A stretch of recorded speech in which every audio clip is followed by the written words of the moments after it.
Dangerously cheesy.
Dangerously cheesy.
Dangerously cheesy.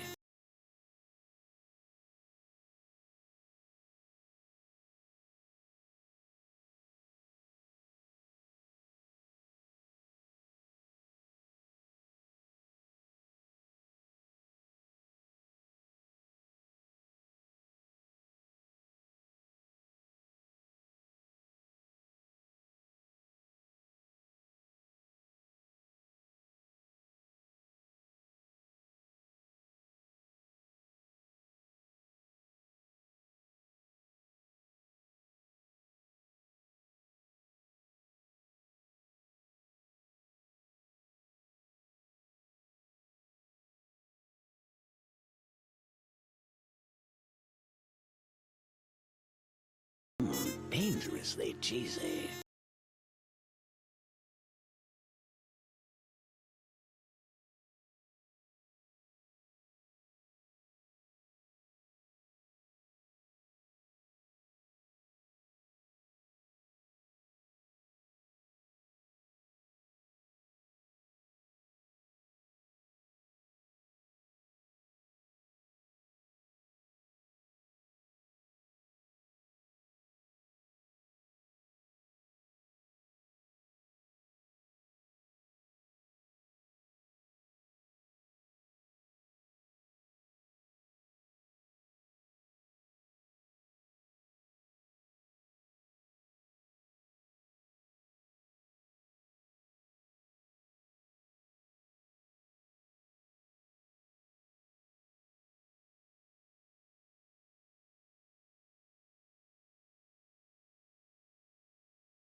Dangerously cheesy.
Scree, scree, scree, scree, scree, scree, scree.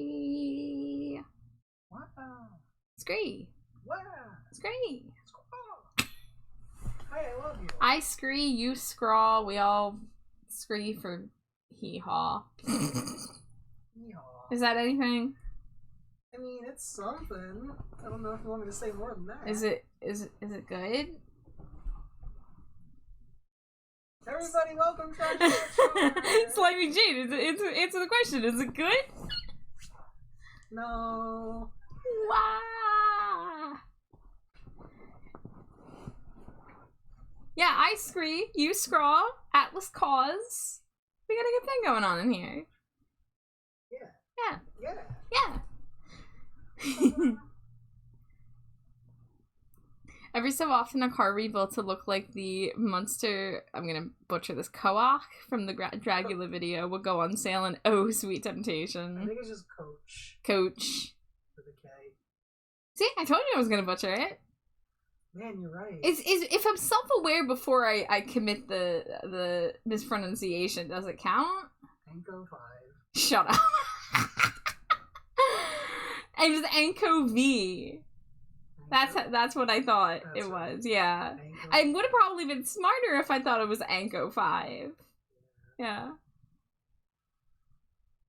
I thought God King Pools said hello, Char the Bastard. Oh, man. Char the Bass, that's a new one.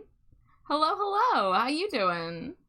Butchered like Davy's art. Heart stops beating, be like a brutal day. Oh, I brooded too hard for my tracking. You're such a creature. Hi guys. I know it's a late start tonight, but I was waiting for Slimy Jade to be done her stream with Violet, and I decided I wanted to get a little work done, even though I'm a little tired. Sleepy Bat. Sleepy Bat. Tracking can't handle the depths of despair. It's true. It's true. No, God King Jane knows that that was just like one of those like, oh, I read it really, really quick, and for like a millisecond I thought it said this one thing, and she shared it just because it was funny. Yeah. No, I know you said based. Char is based. Hi, Nisa. Hey, what are you based on? I'm based on the 2018 smash hit song of the winter. I think that EP came out in the winter time. Trash Bat by American rock band A Fire Inside formed in 1991. What even is a trash bag anyway? What is a trash bag? I wonder if there's an answer to the question. What is a trash bag anyway? What is a trash bag? Dangerously cheesy.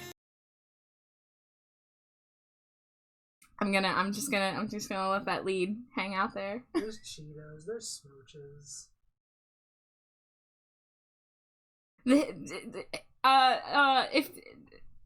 If you're wondering what a trash bag is, I would just maybe suggest you scroll through the redeems. There might be one that says it's new.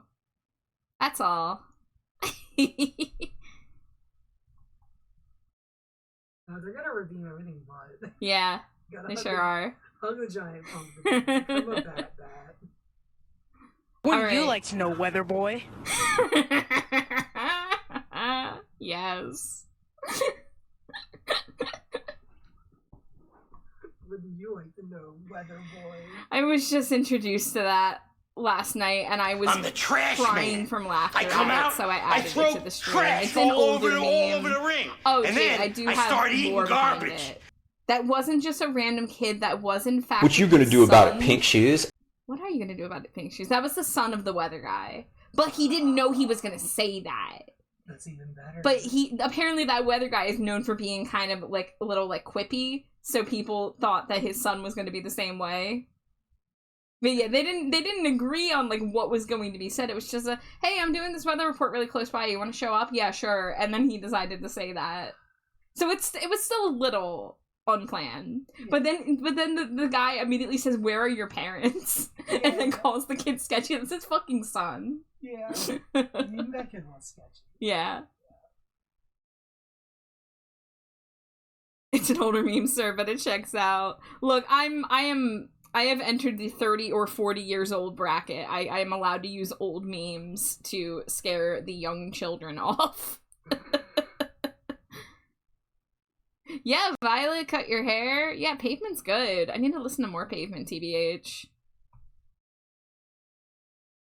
Oh no, you did redeem. I'm sorry, Caduceus. There were so many redeems I was going through. That will require me to hop into a voice chat.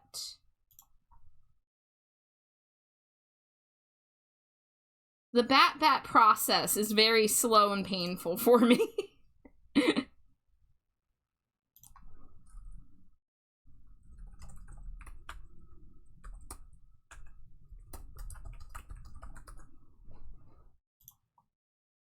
Okay. We're in there. We now go to this folder. We go to this. I am not Bat, so hold on. Yeah, you'll have to excuse me. My transformation process. I don't get like a cool magical girl transformation. I get one of those like really like slow, painful, gnarly werewolf transformations. I have to go into that black void where I keep the bat and like wrangle them. All right, you ready? Ooh, that sucked. Yeah, well, oh wait, hold on. My mouth is not moving. I'm sorry, hold on. I'm sorry I revealed my psychic powers to you all. It's okay, my mouth is moving now. I totally wasn't speaking to you in your head. You're a creature. Trash bat werewolf in London. We support you as you transition to Bat. Thank you. Points for burning a hole in my pocket. Kiri says, yeah, I move closer to my 30s. You're almost here! One of us! Violet says, I only heard about Pavement because they did a song on the Schoolhouse Rock tribute album. Ooh. I didn't know there was a Schoolhouse Rock tribute album. God King says, the time I called one of my friends out on being the problem in her relationships based on 9 separate relationships that ended due to her doing things such as getting drunk, cheating. That's a lot. Turned 47 in August. Good time. Wait, what day in August, Caduceus? I have an August birthday too. Me and Slimy J both. What day in August? I demand to know instantly. Minus stream delay. Okay, dude, your birthday's the day before mine, and me and Nisa have the same birthday. That's wild. Yeah, me and Nisa in chat there both have our birthday on August 5th. August party. Well, I'm gonna remember Caduceus' birthday now. Yeah. Yeah, Nisa, I remembered. I remember because you're like the first person I've ever run into who has my birthday. And then Patsy's is the day, I think, before Jade's? Somewhere around? Yep. You're the 22nd, right? Allegedly. Alleged. I had to think about it. That's a lot of August birthdays in one room. Holy moly. Yeah, we got that combo. God King says, can I explain to you why I think it's the autism, but my friends have a tendency to have me be the arbitrator for issues. Even got me a little gavel to hit my table with. Yes, the custom gavel. That's beautiful. October, baby. October 13th. So you sometimes get to have your birthday on Friday the 13th in October. As a Halloween-loving goth, I am jealous. Can I have your birthday? Can we trade, sir? I'm a little jealous of the October babies. I don't know. It sounds so pleasant having a birthday in my favorite month of the year. The one thing I do like is that, like, because there's really nothing else going on in August, it's like, I get my birthday out of the way, and then, like, after my birthday and after Jade's birthday, it's like my brain goes 100% into Halloween mode after that. So, like, late August is usually when I start my Halloween celebrating and preparations and all that. That's at least when the horror movie marathon begins. Is it a marathon if you only watch, like, 1 or 2 movies per week? Because I call it a marathon. It's not a marathon in the sense of you sit down and watch, like, 3 movies in a row.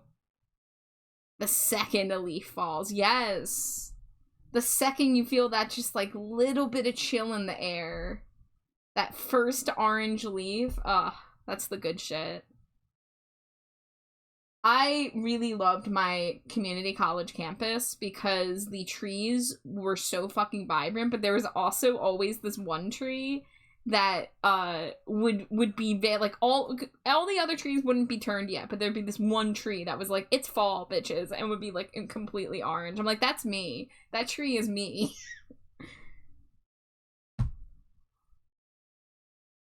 Can I have your birthday? Makes me think of that Faye short story. Can I have your name? But the Faye accidentally takes the person's dead name and starts getting absolutely mobbed by folks for the service. I've heard that, yes! Because that would be fucking incredible. As someone with a legal dead name that I despise, yes, please, someone take it off my hands.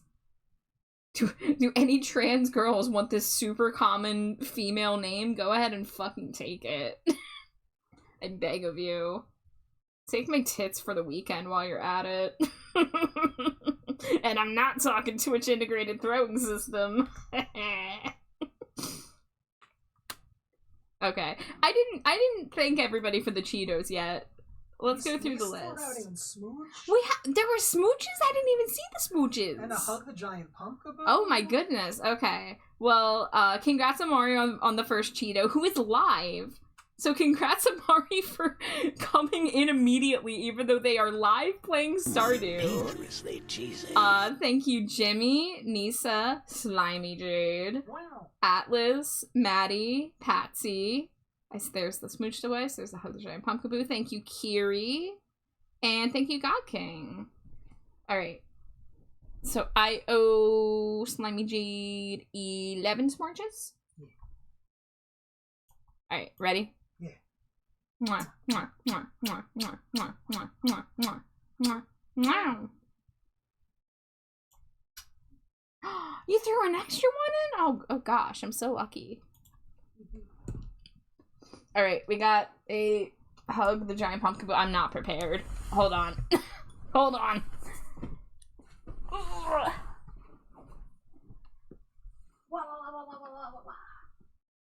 Hug the Giant Pumpkin.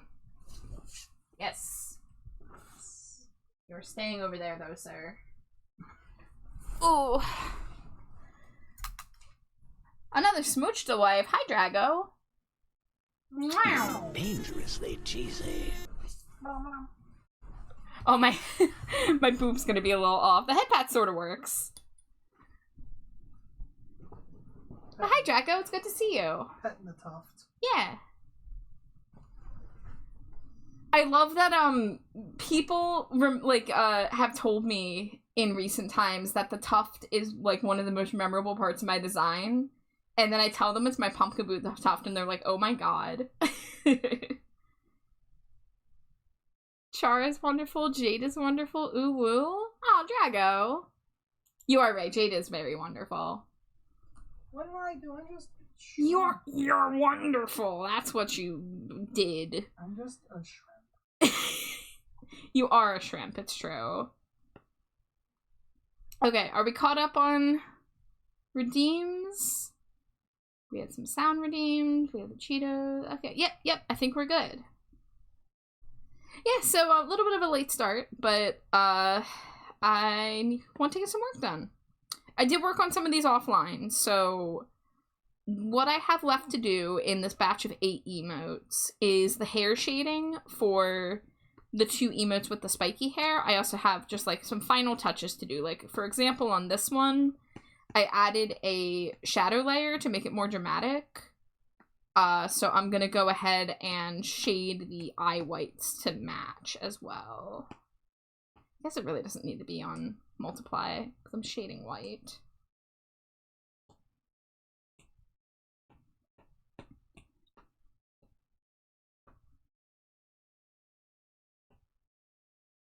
Nothing too extreme, just a little bit to help it blend in. Yeah, I think that looks good.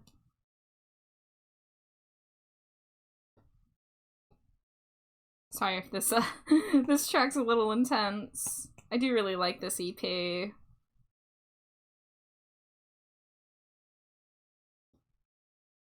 Alright, so yeah, offline work I did. I shaded the skin, I shaded the outfit. I decided to remove the little eye catch light because I thought the shininess was getting in the way of the white pupil, and it wasn't visible in the original like screenshots from the video game. So I decided to leave it out to help the expressions read a little better. Here to leave a lurk if you're having a wonderful stream. Thank you, Pixie. I hope you're having a nice stream. I think you're still live right now. Thank you so much. I give you a smooching away out. Mwah. Is this doom metal? It is. I don't know if it's considered. Yeah. It's somewhere in the doom sludge range. I think they're considered maybe post-hardcore. I'm not 100% sure on that. But they were the first band of their kind that I encountered. I think it was this random issue of Revolver magazine that I got in high school, and it was at a dollar store. It wasn't at like a Dollar Tree or Family Dollar. It was at like a independently owned dollar store, and so they had some magazines that were like not current, so it was like a little outdated, but it was an issue of Revolver that AFI was on the cover of. AFI was on the cover, and there was a story inside about My Chemical Romance and the Black Parade, because I think the issue was from either like late 2006-ish, but I got my hands on it more in 2007, maybe even 2008. And that's the magazine where I found out about the band I Am Ghost. I don't think that's how I found out about Aiden, but I remember there was an Aiden, like, little blurb somewhere in there, although fuck Aiden nowadays, because we do not support, William Control, or whatever the fuck he goes by now. And this is how I found out about Battle of Mice. So I checked them out, and like their music was just very different from what I was listening to back then. Because I was listening to Green Day, I was listening to MCR. So like I was listening to rock music that had like some harshness to it at times, but was still primarily melodic. And Battle of Mice was so interesting because I read about this, that that like raw anger in her vocals was like real from the situation of her and one of the band members being in a relationship that was falling apart, and they were breaking up, and it was very tumultuous, and not amicable, and so that's where that anger came from. So they produced this amazing EP called A Day of Nights, and then they fucking broke up. And the vocalist, her name is Julie Christmas. Very, very interesting name to have in metal.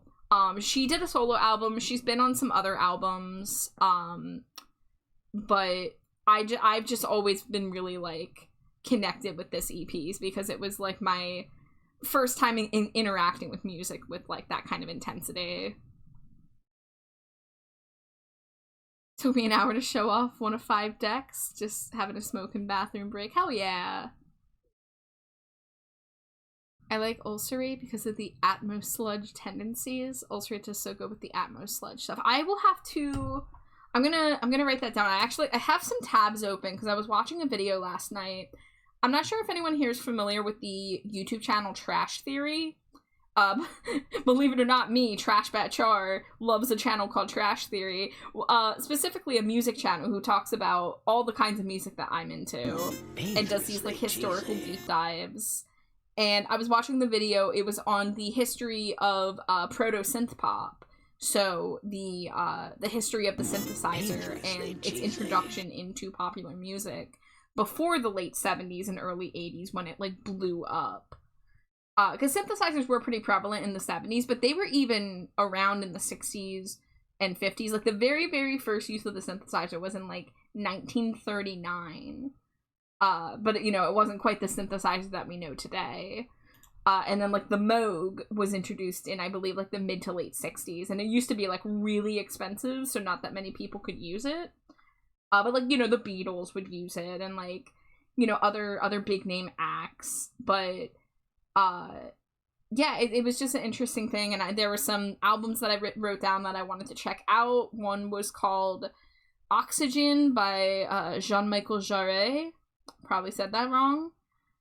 It's apparently the most successful French album of all time. At least I believe that is what he said in the video. And the other one I wanted to check out is Space by Magic Fly. Oh, wait, no. Magic Fly is the name of the album. Space is the name of the band. That is also a French band. And that was from 1977. Oh, hold on, I'm getting art delivered directly to my inbox. Oh, hell yeah. Oh, hell yeah, Neo. Yes, it's so floofy. Let me see if I can, if you give me a moment, where is my iPad capture window? There we go. Hide my emails just so I don't dox myself. But I can get this on my iPad really quick. I am in love. Dangerously cheesy. Burning 100 drugs and overdone. Okay. Bring the iPad back.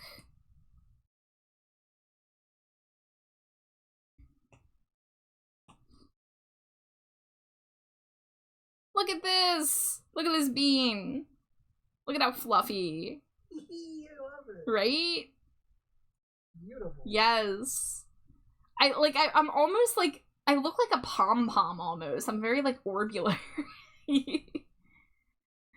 This was made by Neo Scotty there in chat. Neo does not stream on Twitch, but does stream on, I believe, Picardo, and is also accepting commissions for these. These are called beans. They're just like little headshots, and they're only $10 each. So if you're interested, check out Neo Scotty on Blue Sky. You can DM them or whatever. A bunch of people I know have gotten beans recently. I got one for Jade. I saw Patsy got one. Glow got one of the goth design that I did for them. But yeah. So round, so floofy.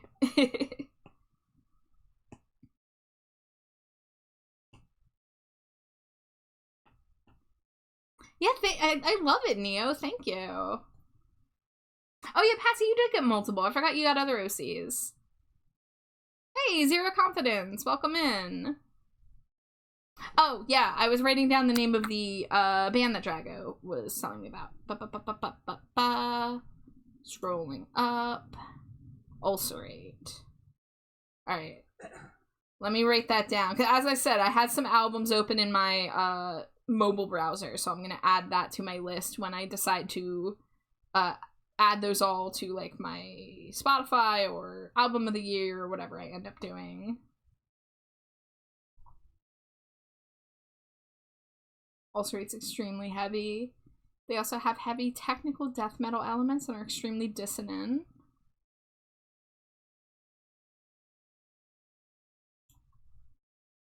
Yeah, I've listened to some sludge metal. I cannot remember for the life of me the name of the one that I really liked. Was it like... It was like something Giants. Hold on, it's gonna drive me crazy if I don't look it up. This is why I like to keep track of the music I listen to on like a little website where I can like look these things up. I'm pretty sure I even wrote a review for it because my review was like every time it went down to like a slow breakdown, I was like screaming like, yes, make it slower. I'm pretty sure that's what I wrote about it. Let me see.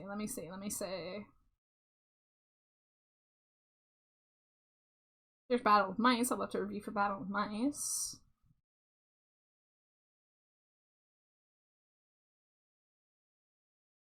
Not seeing it. Is it from that long back, or did I delete it? No, it was Howling Giant. It was something Giant. I was correct. It was an album called The Space Between Worlds by the band Howling Giant. So, and it's instrumental, but I enjoyed that one. Patsy says got a double sausage and bacon loaded tots TV breakfast in the microwave. Hey, Caduceus, if you're out there, you're gonna fucking laugh at me. I'm gonna give you one guess as to what I had for dinner tonight. I know it wasn't Wawa.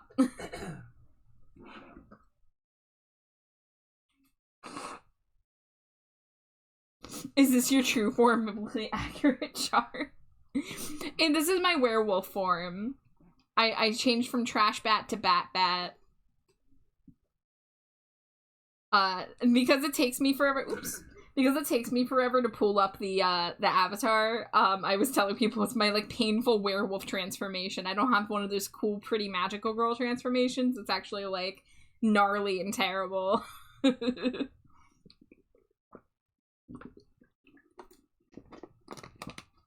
Okay, I'm hydrated. How long have we been doing bat? For at least 15 minutes.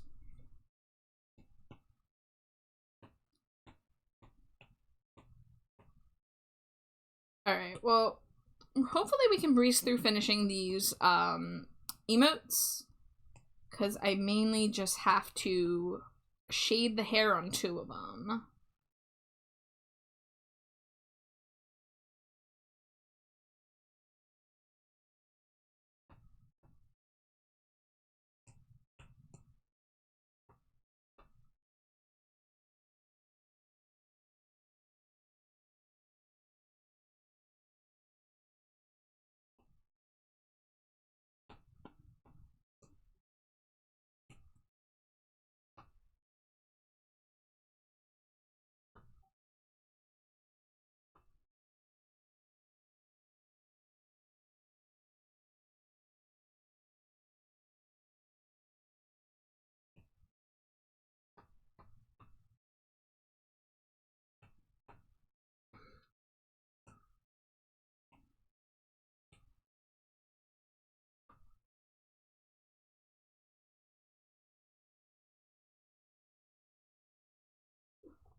Oh, yeah, I don't want that to be low opacity.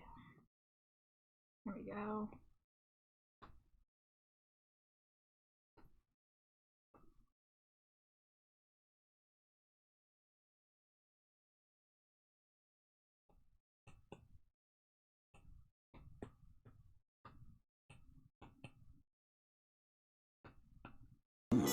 Dangerously cheesy. Purple! Hi, Purple. How you doing?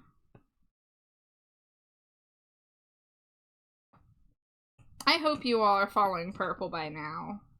Because if you're not, you're missing out. You thought I was Purple and Goth? Then you need to see Purple Glitter Eater streams, because they are purple and goth to the extreme. Been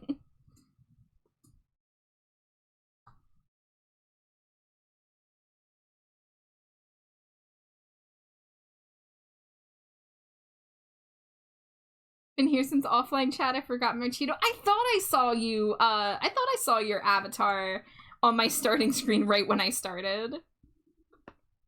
And I booted up stream avatars, and usually it's just me there. And I was like, huh, Purple's there. I love you too, Purple.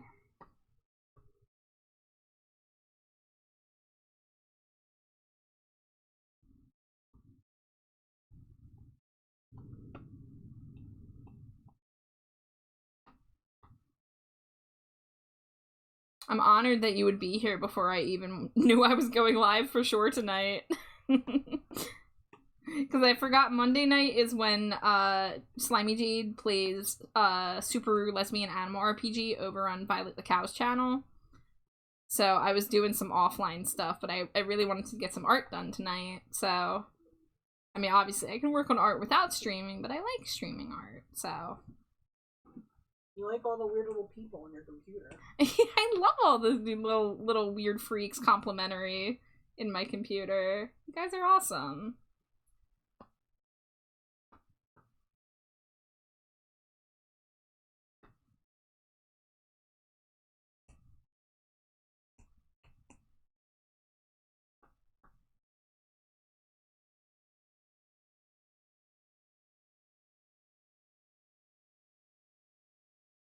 Switch Wave 10 pack, you got it.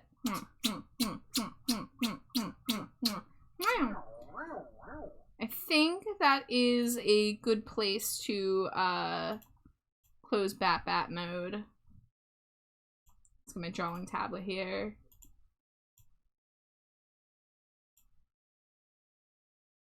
Alright, I'm gonna get out of the Discord call to see if that makes my stuff run better.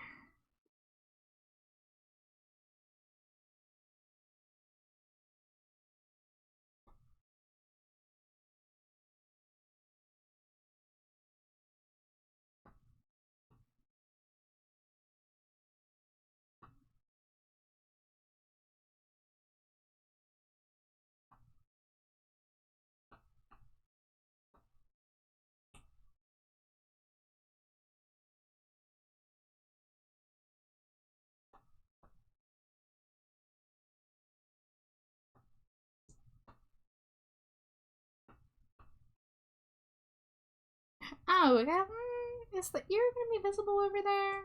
Perhaps. I don't have the sketch anymore, do I? No.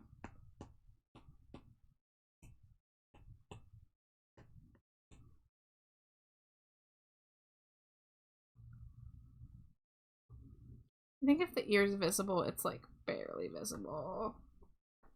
Let's say. So it would be like...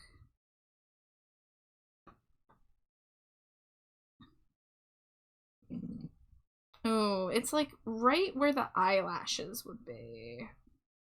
Let's see.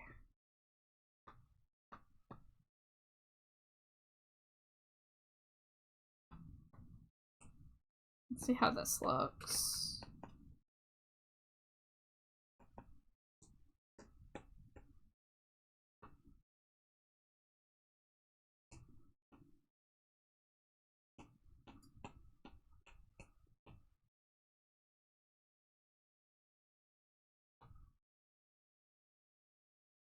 That doesn't look right.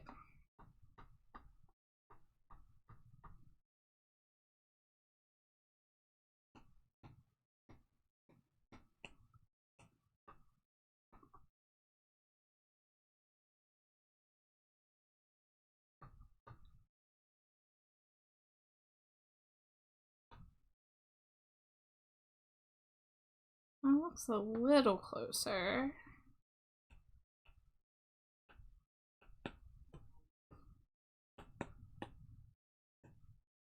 And then we get the line art.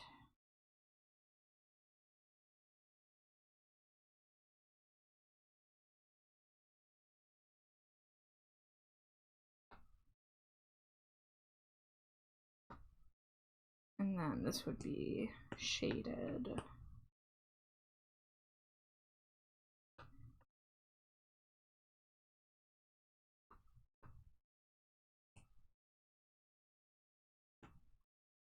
Alright, back to the hair shading.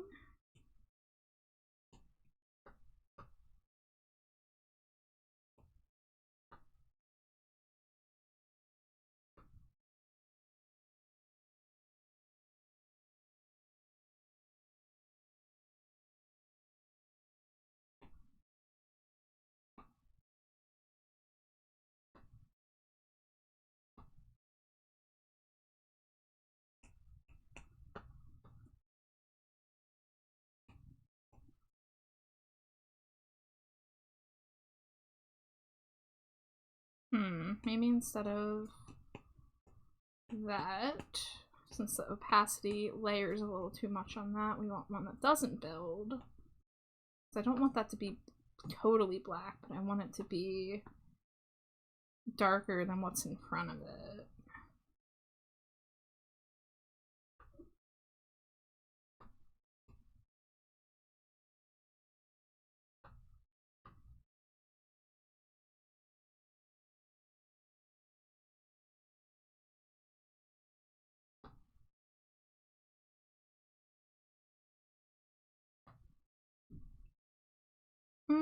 You know what, this one's looking a little too dark.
Yes, I am not muted, by the way. I am just locking in. Was I EP? I didn't see if I was if I lost tracking there.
Alright, how's that looking? Oh yeah, that's looking alright. I like, part of me feels like the highlight should be a little lighter, but I literally color picked this from like this reference image, and I didn't want to go with the strongest highlight, but maybe I'll go back and add that at the end.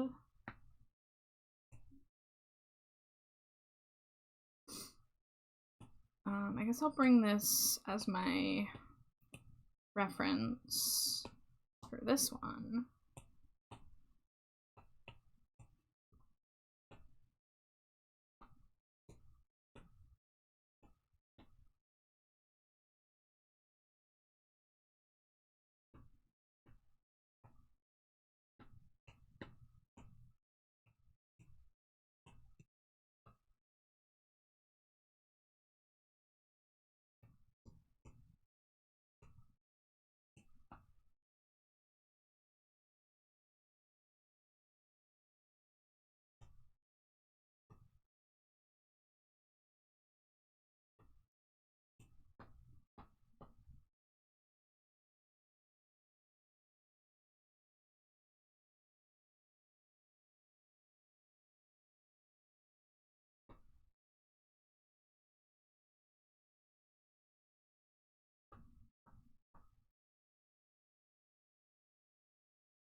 Guess I should erase right here.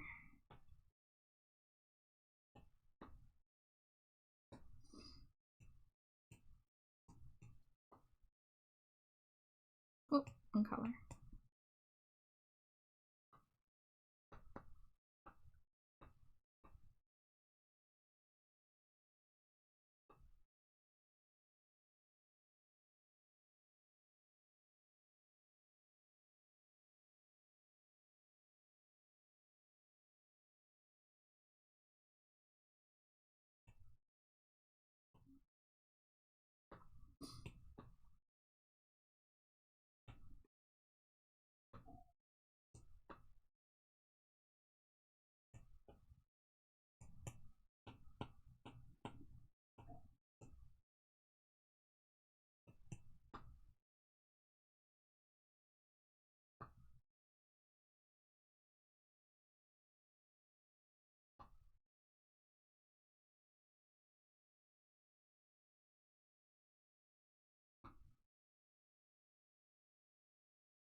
Alright, I think I maybe need a couple more lines here. Because there's right here. There should probably be one like that, and then that. which means there should be a highlight along here and along here.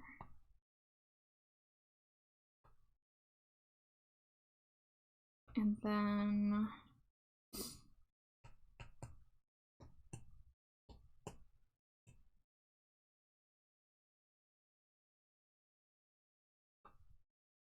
just like a little bit of visible line there. And same right there.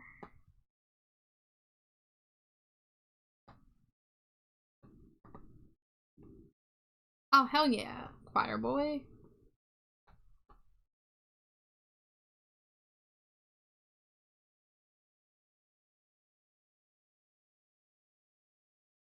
And then there should be one like right there.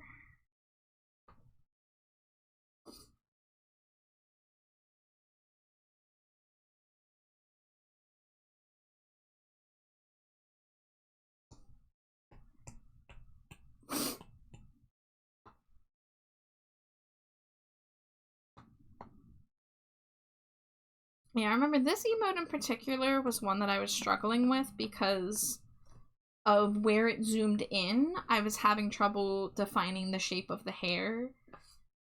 Because I've mentioned, like, in Photoshop, or not, in Procreate, you can't draw outside of the canvas. Nothing exists outside the canvas. Like, once, if I move a layer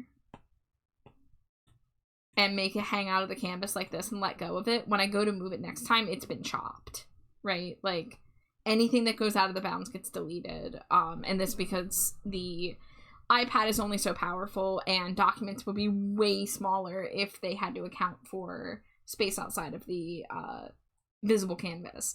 But that leaves problems when you have images that are closely cropped, and it's a little harder to work without being able to draw outside of those boundaries. And so for this one, I actually drew a physical square, shrunk the image, drew the hair like I was drawing it where, like, I could see more of it, like in this one, or like even further out than that, I think. And then I cropped it back. But I ended up still not having these lines here.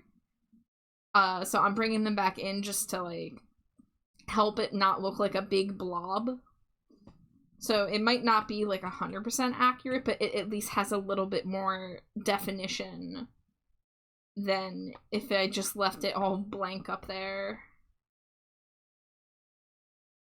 Because this hair is very, like, spiky and 3D, which can be a little challenging with my, you know, very 2D cartoony style, but, you know, I'm doing my best out here.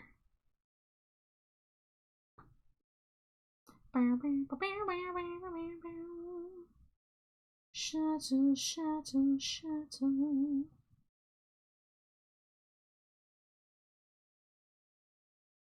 Shadow, shadow, shadow.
Dangerously cheesy.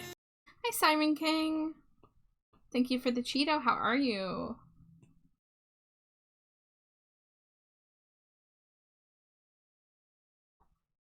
Oh, hydrate? Thank you. I could use that.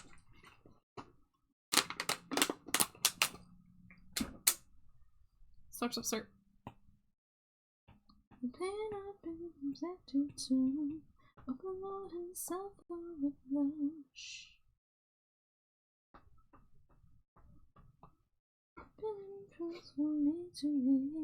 But I think your pulse would start to rush.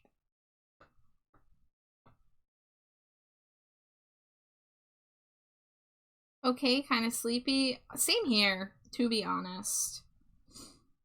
I wasn't sure if I was going to stream today because I was sleepy, but I decided to push through.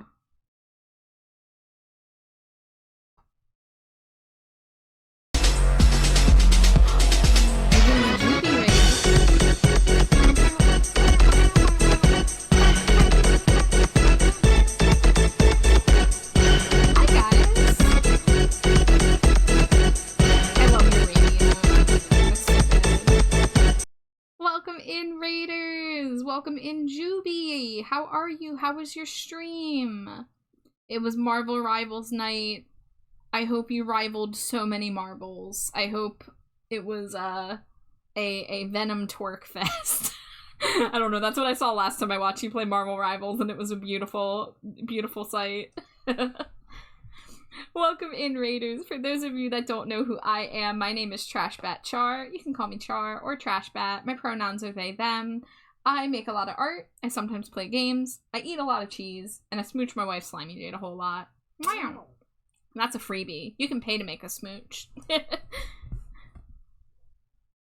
Welcome in, guys. Love this song. I assume you're talking about Walking in My Shoes by Depeche Mode, because yes. Yes, yes. Excellent taste as always. Yeah, they played this one at the show that I saw them. I got to see Depeche Mode live, and I believe it was 2018. And they actually played a like short film while this song played, and it was like about like a trans person's experience, and it was like really emotional. So that was really cool of them. The release cover has the same colors as your model. Celador, that just gives me ideas that I should make a Songs of Faith and Devotion themed outfit for myself now. I've worn a Depeche Mode shirt on my model before. I did that for my karaoke outfit. I don't think I have it.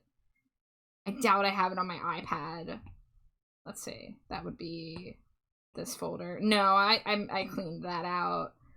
I made an outfit a couple years ago and I was wearing a Depeche Mode shirt for it. Which one am I working on? This one. But that I love the color palette of that album, so like that's awesome. Well, Juby, if you need to raid and run, there's of course no obligation to stick around just because you raided in. However, if you would like to hang out or lurk, you're more than welcome to. IV says, I just knew a drew a new OC. I almost said knew a Drew. Did you post it in the Discord? I could check. Let me see.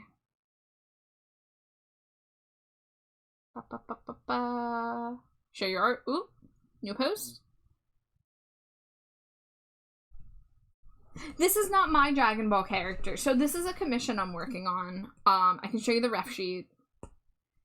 So this is the character I am drawing emotes for. They also have the Super Saiyan mode with the spiky hair, green highlights. So I'm making emotes for them, and their emotes are almost finished. I am literally just finishing shading the hair, and then that pretty much should be it, unless I do have any last minute additions. And then the next set I'm going to be working on is for a different Dragon Ball Z OC from my friend Mio. So, yeah. But thank you. I'm glad you like how they look. IV, the art you posted tonight, very good. I love that character's little eyeball bow thing. I like the pattern in the hair. That's like a damask pattern. That's really cool. I don't think I've ever seen that in hair before. Juby, thank you for the Cheeto. I appreciate the cheese offerings. But, yeah, so these are almost done. I gotta do the shading, the rest of the shading on this one. And then I might go back and try to make some of the highlights pop a little bit more. We shall see.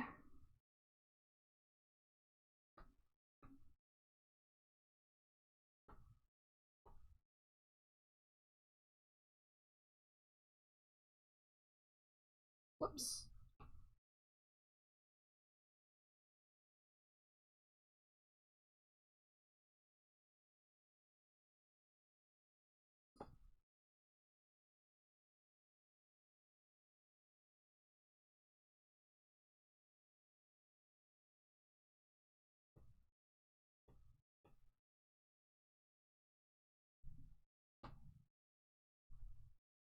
They're femme. The character you drew? Hell yeah.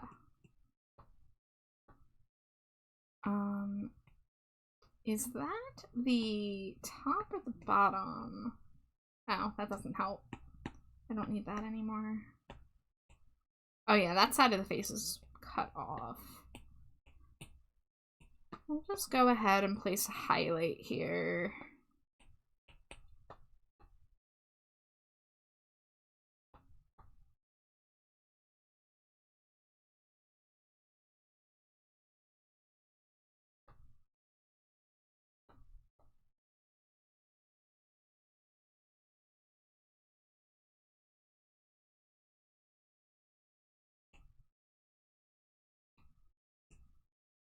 Dangerously cheesy. Hi, Raya. Thank you for the Cheeto. I hope you guys are having fun with your tea empire. Wink, wink. I saw that title.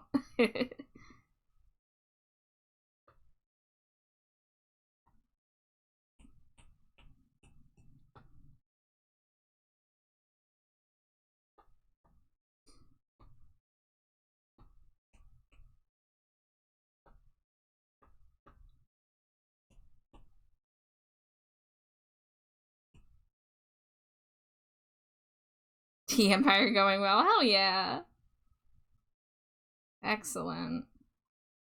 That game does seem like a blast to play with friends.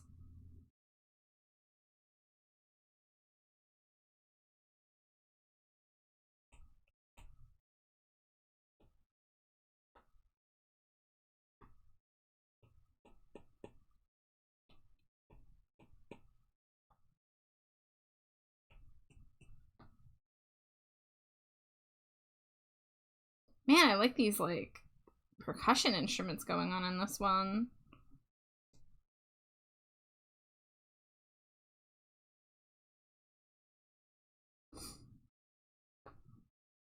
Is anyone going to see that Miku movie that's being released in theaters this week? Because me and Jade are thinking about it. We don't go to the theater often, so if we do, it might be our, like, movie theater outing for the year. I don't know.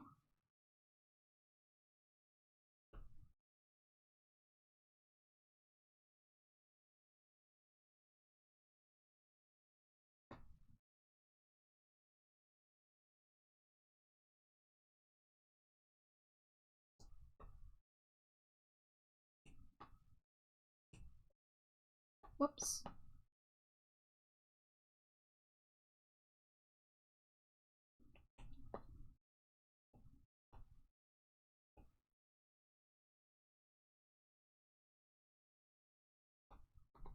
Oh, that's okay, that's the eye.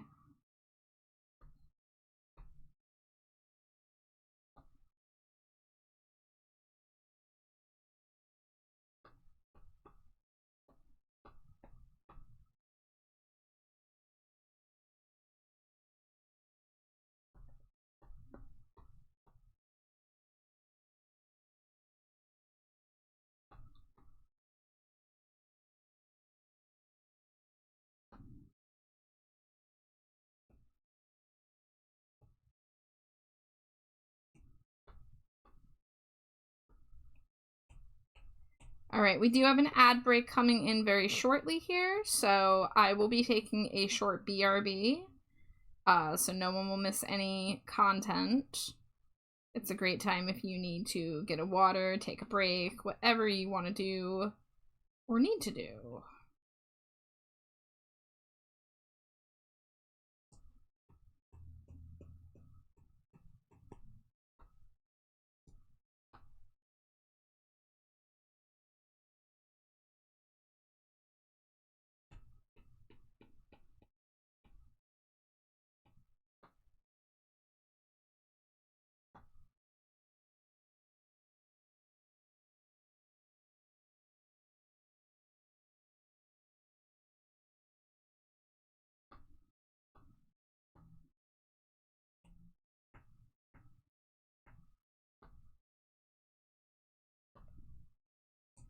Yeah, I do think I want to maybe get a lighter color from the reference to just make some of these hair highlights a little stronger. Oh, wrong one. That would be down here. We've got this shade, yeah, which is a good deal lighter. Alright, but with that being said, it is break time, so I'll see you guys in a few.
Afraid, it's time for an angel raid. Oh! Thank you for following. Oh my goodness. Welcome in, guys. What were you streaming? Let me say.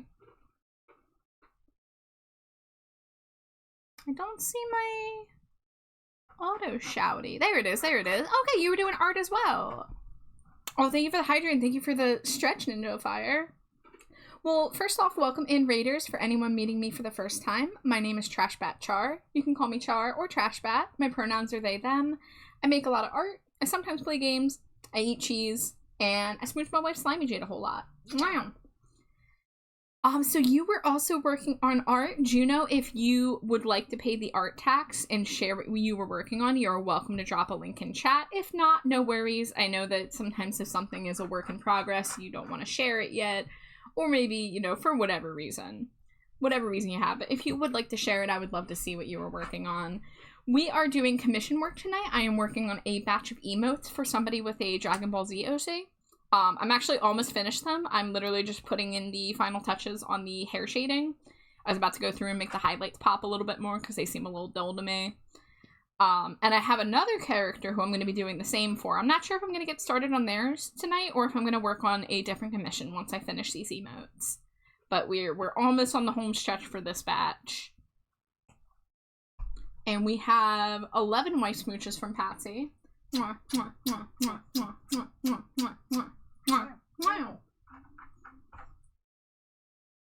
Alright, I did the stretch while I was doing my intro. Let me get that hydrate now.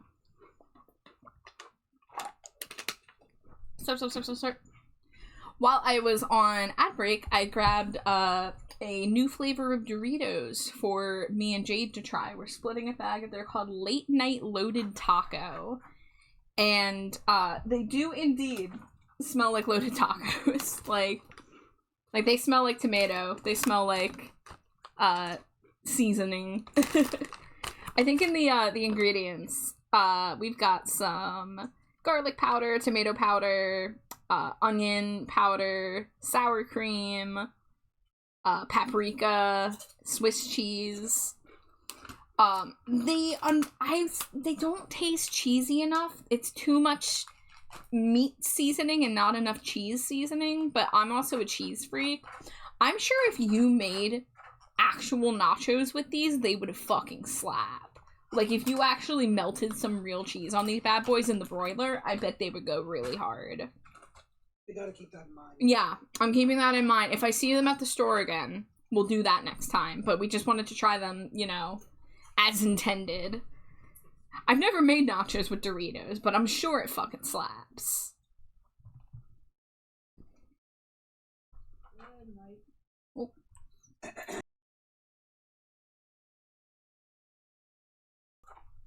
Alright, so where were we? We have all of the highlights in. We would just want to go over them with a lighter color.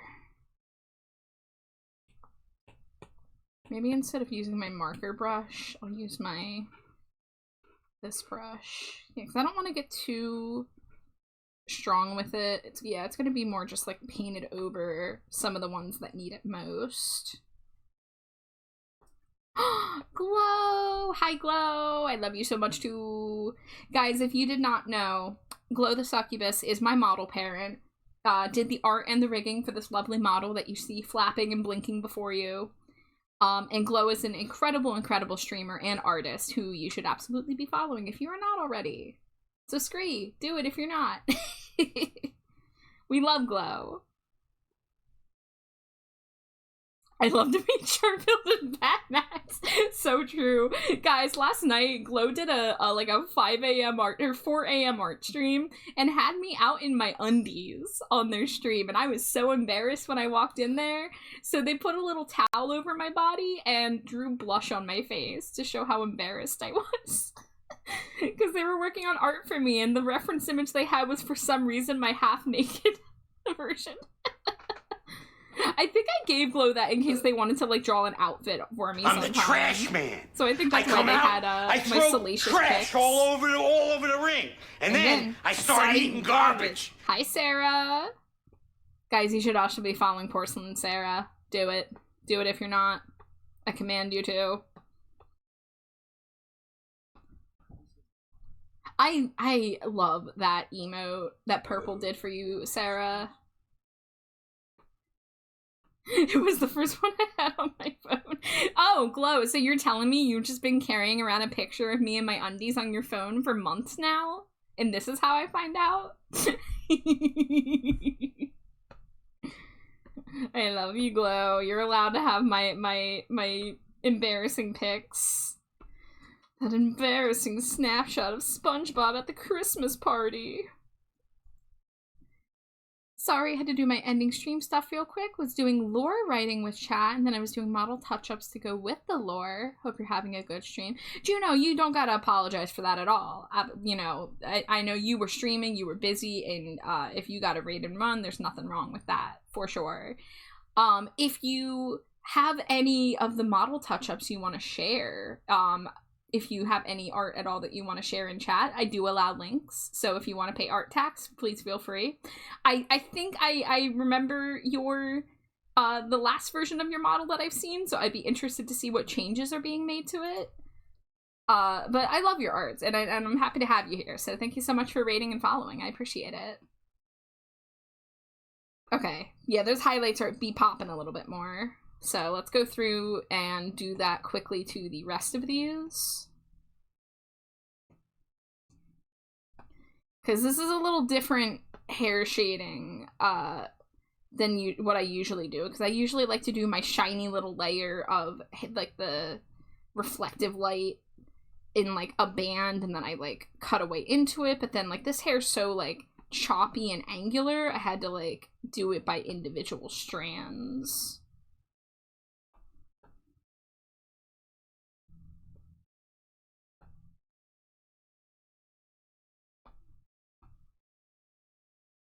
So we're just gonna lighten the ones that we need to. Only finished the liner, but did post a side-by-side on my live post. Yeah, let me go to your blue sky right now. I gotta pull it up on my phone because my laptop is like wheezing and begging for its life when I'm streaming and have all my programs open. But guys in chat, please feel free to open that link to see what Juno be up to.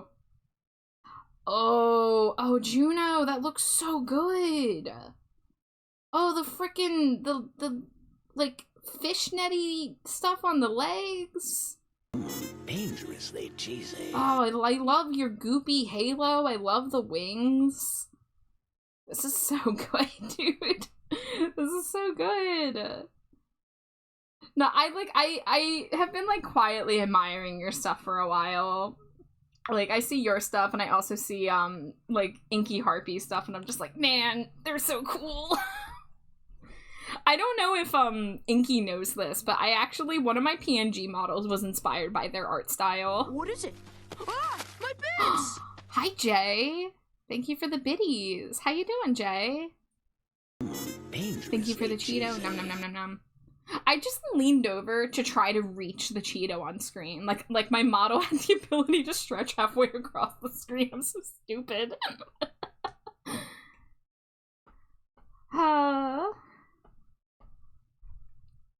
He would love to know that. Rain loves when people are inspired by that. Yes, yeah. I mean, if you want to let him know, like, for real, like, when I made my PNG tuber model last year, it was right around the time that I found his art. And I really love that, like, the more muted color palette and the texture. So I started trying to use more, like, textured brushes. Here, I'm pretty sure I have the model on here still. PNG tubers.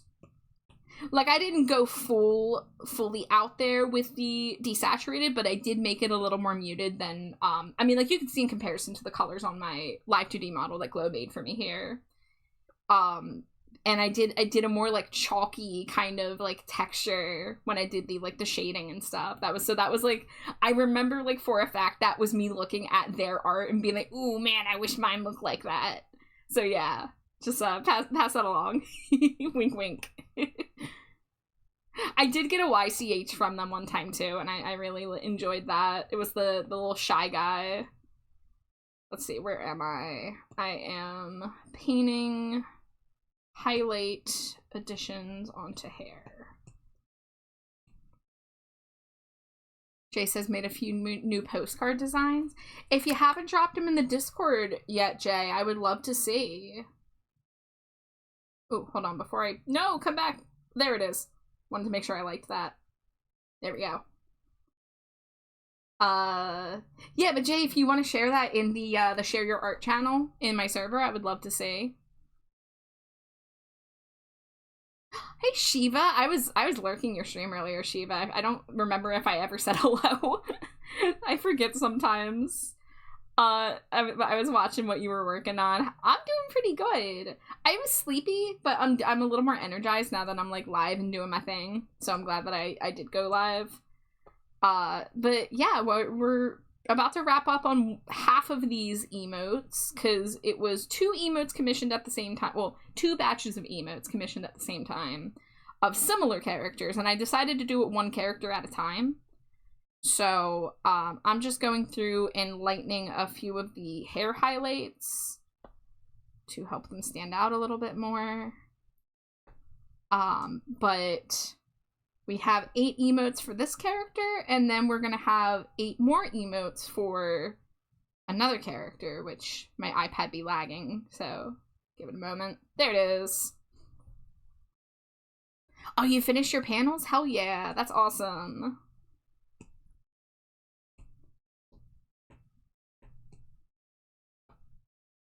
Yeah, I'm very commission pilled for the next while.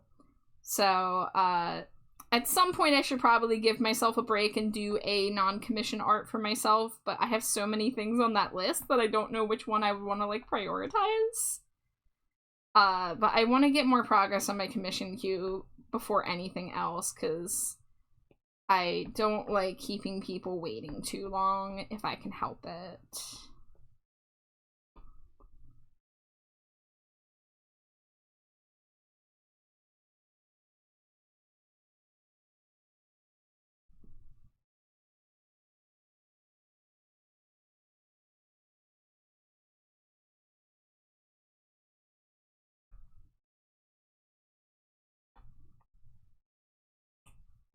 Put up both pics? Alright, let me say. Have it right on my phone here. Okay, here's the new ones. Still alive, but hopefully still in by the time you get this card. Just chicken in. These are very fabulous. I like how gay several of them are. So that's awesome. Let's see, we're going to the hair layer.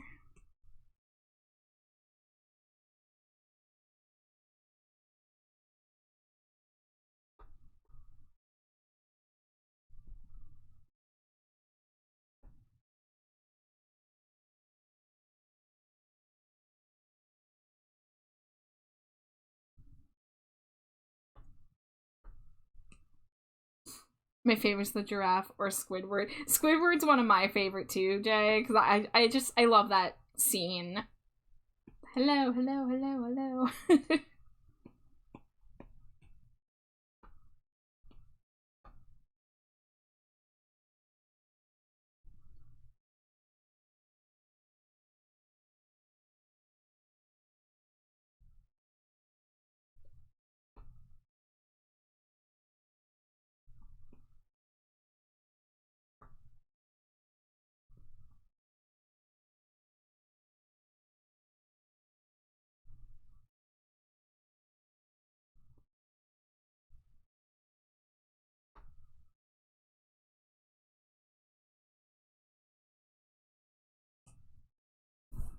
Like, just imagine getting a postcard with that on it, and you very well will. Oh!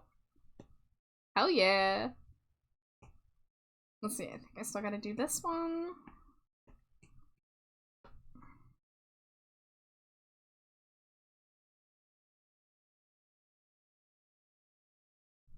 I have, like, I gotta decide what I want to do for when I do decide to allow myself a, art for Char, in between all these commissions I owe. Because one of the big things that I really wanted to draw was a, Hatsune Miku outfit on my trash bat. And I had one specifically picked out in mind that I wanted to turn trash batty.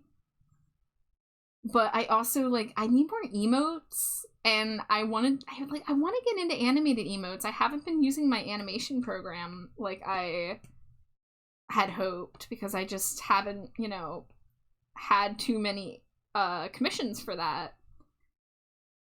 Like, I had the commission for the one in January, and, like, I haven't opened it since, basically. And actually, one of these emotes is animated, but I don't even have to go into the animation program to animate it because it's literally just 2 frames I need to crossfade between each other. So it's even easier than I thought it was going to be.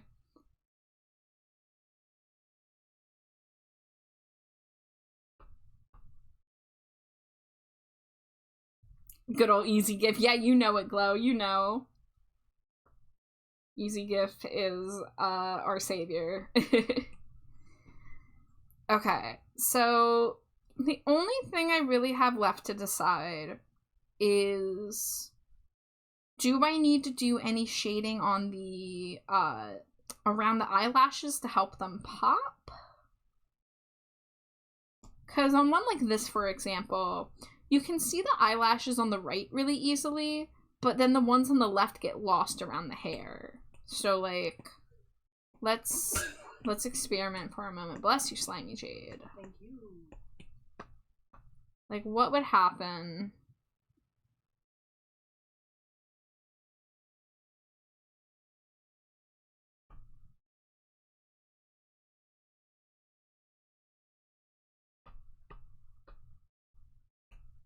But see, then that, like, from far away, that looks weird. And that's the thing, like, this is the trick that I do in my normal art to put outlines around things, and it worked with Amari's emotes, because Amari has these very distinct lashes that I designed with the highlight in mind. Come on, iPad, catch up. Get with the program. There it goes.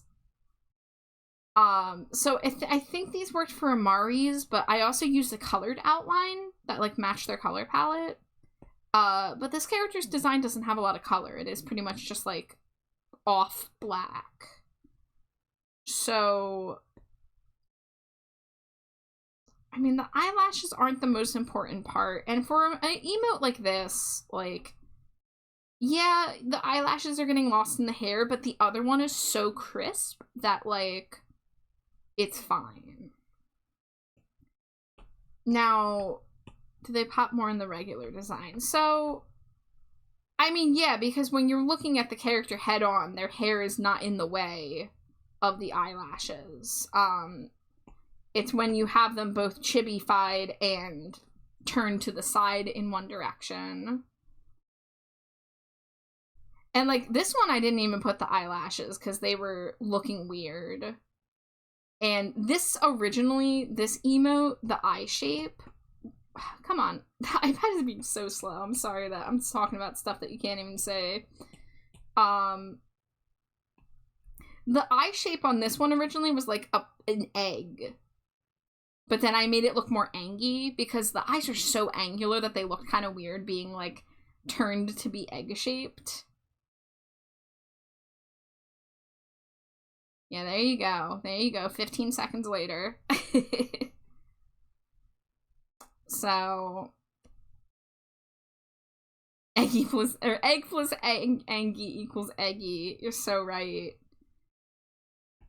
And I gotta remember for this one, this is gonna have text, but I'm adding the text in Photoshop because I want it to have the black outline, and I can't get a clean text outline in Procreate. Oh no, my cap came off. But I'm gonna save it without that. Actually, I could save this as a Photoshop document, which is PSD, and save that to my iCloud.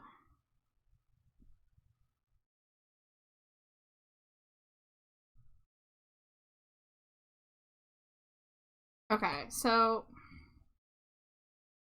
just last second here. Okay, are there any, do I want to add any highlights to the skin at all? This is like the last thing I'll have to decide. Like, do I want...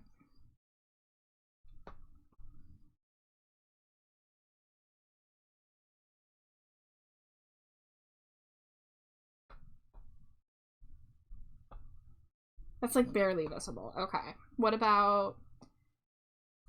How would it look if I did like a little...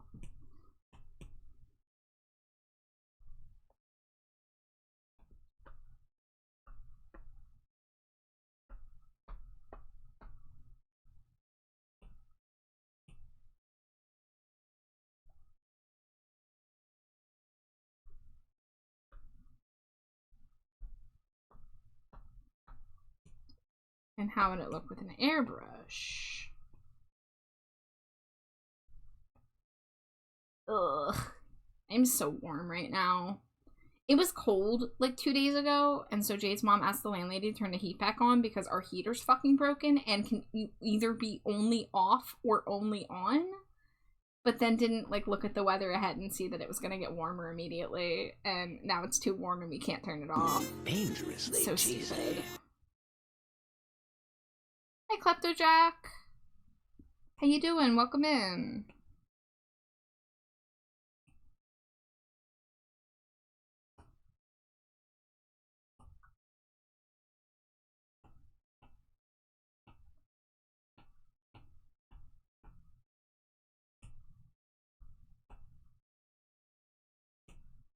Just curious how things would work. Well, maybe I do want that to be redder. Yeah, I think I like that a little bit more. Maybe we'll tone it down a little bit. Yeah. Doing good. Was at an art party in Final Fantasy XIV. Ooh. I'm gonna go to an art party. I'm okay. I'm chilling, I'm vibing, getting some work done. You know. As a bat does. I think I'm gonna go ahead and save. Ooh, hold on. Maybe let's bring that overlay down to below that layer. Okay, yeah, let's do that.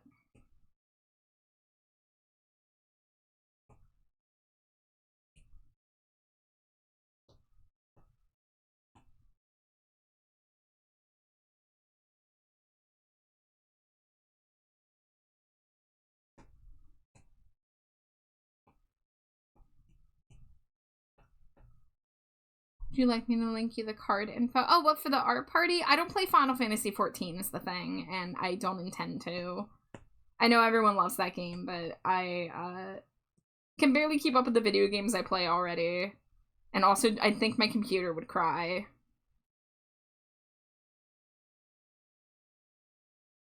That's honestly the main reason my computer would cry.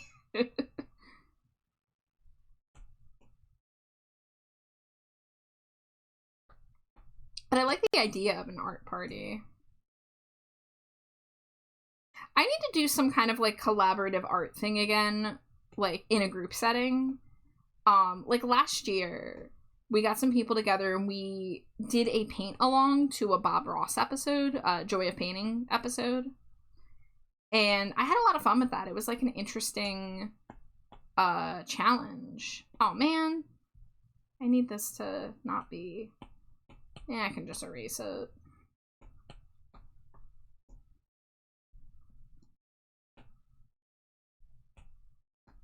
Nope. Okay, yeah, I shouldn't have done that. Okay, that's fine. We can fix it.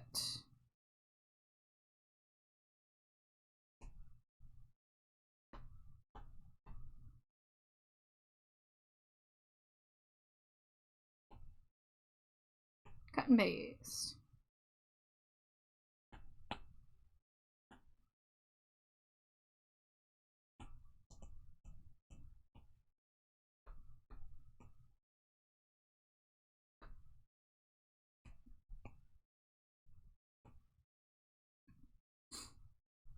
Pretty much like we are co-working, hanging out, so you can work on anything. Would have been drawing people's characters.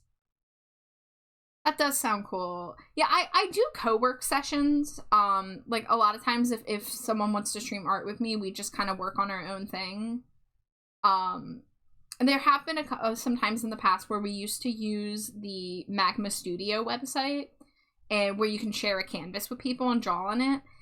It is a little janky. It doesn't feel as good as drawing in your own native art program, but it is with the bonus that you get to see what everyone else is drawing and can even like draw stuff around them or little messages or whatever.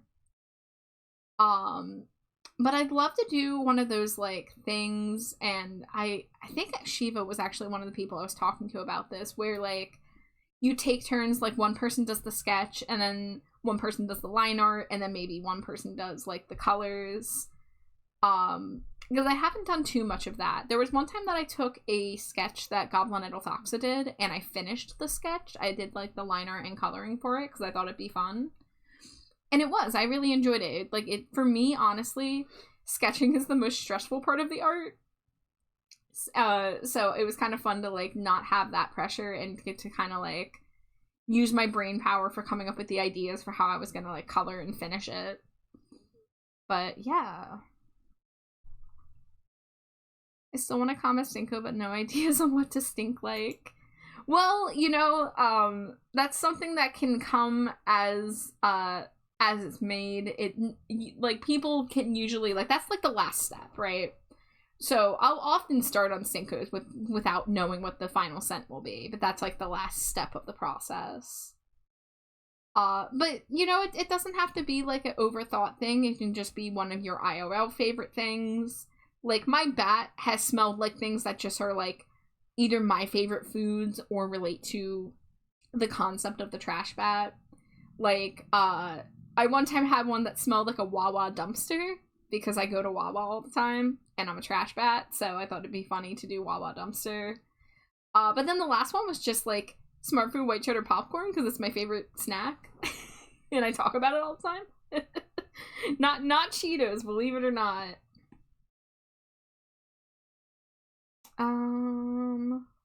I just added stuff to this, so I need to save over this. PSD. Save the files. Replace. And I'll go ahead and save a version without the text as a PNG. And then go from there. Kleptojack says it's been helping me draw again. That's awesome. Like, honestly, if I had known how important having art friends was to the process of being an artist, like, I wish I had known that sooner. Or rather, like, I wish I hadn't forgotten that more so. Because, like, when I started being an artist, it was 2008. I was in, 2007, 2008. I was in middle school going into high school. And I was on DeviantArt as a young artist would be. Thank you for the head pats, Alter Buster. And I made friends. My first internet friends were in DeviantArt and, well, also Gaia Online, but mostly DeviantArt. Specifically, I was really into Green Day, and I was in the Green Day art fandom. So, and one of my oldest internet buddies is a really talented artist who is like a published comic book artist now. But we met when we were 14-year-olds drawing Green Day fan art. And granted, she was like an amazing artist back then. She was like my fucking inspiration. But, you know, so I used to not have any shame. I was always excited to share what I was working on. I knew that I was improving, you know, like, and it was great. But then somewhere along the way, I began to lose my confidence.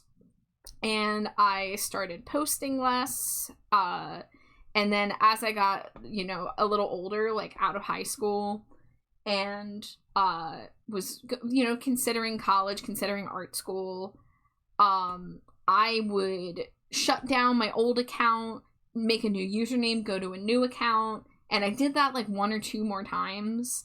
So I lost a lot of people along the way because I would just get stuck in my head and be like, oh, I'm a terrible artist, and nobody, you know, if they don't follow me on the new account, then clearly they want nothing to do with me, and my art's terrible. And, like, you know, it was really unhealthy. It was bad.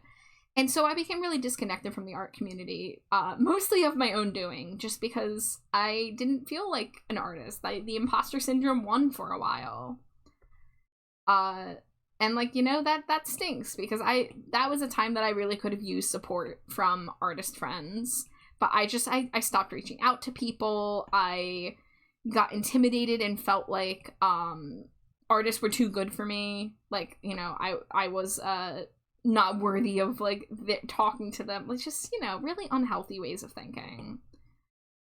And it took until the last couple years, so the past, like, 3 years, becoming a streamer and working within the this like indie VTuber circle, thanks to, you know, both me and Jade becoming streamers, because it was mostly Jade at first. I kind of wasn't fully committed to the streaming thing, and I've told people, like, I almost quit being a streamer at more than one point. Especially about a year and a half ago. I didn't feel like a good streamer, and I was gonna quit, but then I learned how to art stream, because I didn't know how to art stream at first, because I didn't know how to stream from my iPad. So now I have all these lovely friends who are here to support me, and like especially like the art streams have been so monumental, because like I get to show people my process and get feedback while I'm in the process of it, and most of it's positive, you know, like every once in a while like something's looking weird and I like, you know, need advice, but most of the time people come in and are like, wow, this looks great, and I'm sitting in my head like, this isn't even finished, what do you mean? But like I've heard it enough now that I actually believe it, and like all of that experience over the past few years has really helped cut through that imposter syndrome and doubting, and you know, it's just been so supportive and positive and like life-changing for real. So like, yeah, like community is so vital with art, and you know, it's scary being an artist online and posting and then like not getting feedback, and then, you know, a lot of people quit at that point. Because it's easy to just go like, oh, well, my art's not doing well, and this other person who drew a, you know, 30-minute sketch is getting thousands of likes, so clearly, like, the problem is, like, my skill level, and that's just not true. It's just, it comes down to connections, it comes down to community, you know, who knows who, and, you know, yeah, like, other people, like, maybe other people are going to be more talented than you, but that doesn't invalidate what you're doing, you know, like, I'm doing emotes right now. Most artists can do emotes. I'm using bases that everyone else uses, but that doesn't mean that, like, this was a waste of time. Like, I'm putting my spin on these bases, and somebody's gonna take these and use these, and, like, that's really cool. So, I don't know what point I'm getting at here. But, like, yeah, like, having artist friends, having a community, and being able to encourage each other and do things like those art parties, like, and co-working. Because art is really lonely sometimes, guys. Like, it's, like, if you're a social person or you're craving connection, like, doing art by yourself and then posting it into a void is a great way to lose your passion for art really fast. You know? Speaking as someone who did post art and it got little reaction, and I took that personally, and that was not the way to go. Gaia and DeviantArt, you know it. The 2008 experience. Gaia and DeviantArt. It's a hard thing to break out of, definitely. I made the most progress, same as you, getting other art friends in the last couple years. Art's more fun with friends, too. Yeah, and like now, I get to draw my friends whose designs I find delightful, and they draw me, and I get so excited whenever I get any form of gift art. Like, it's awesome. It's such a good feedback loop. And as a commission artist, you get to pass around the same $20 bill and all take turns supporting each other. And that's great, too. Katie says, my biggest issue as an artist right now is that I'm way too picky about my line art. Like, I have to do each part of the line art in a single line, or else I would notice the seam, and it pisses me off. Yeah, like, it when you're zoomed in, when you are zoomed in, like, to the pixel, it's so easy to see any little bumps or, you know, imperfections, you know, right? And with line art, they encourage, like, one thing that I had to learn, like, I used to, let's see if I can show my point on the canvas, because my iPad's being super laggy. I'm gonna let it catch up first, because that usually helps. So, like, if you draw a line and it's, like, sketchy, then you can see, like, that part where I missed. Whereas if I just do, like, a confident line like that, that looks like it has, like, strength to it, right?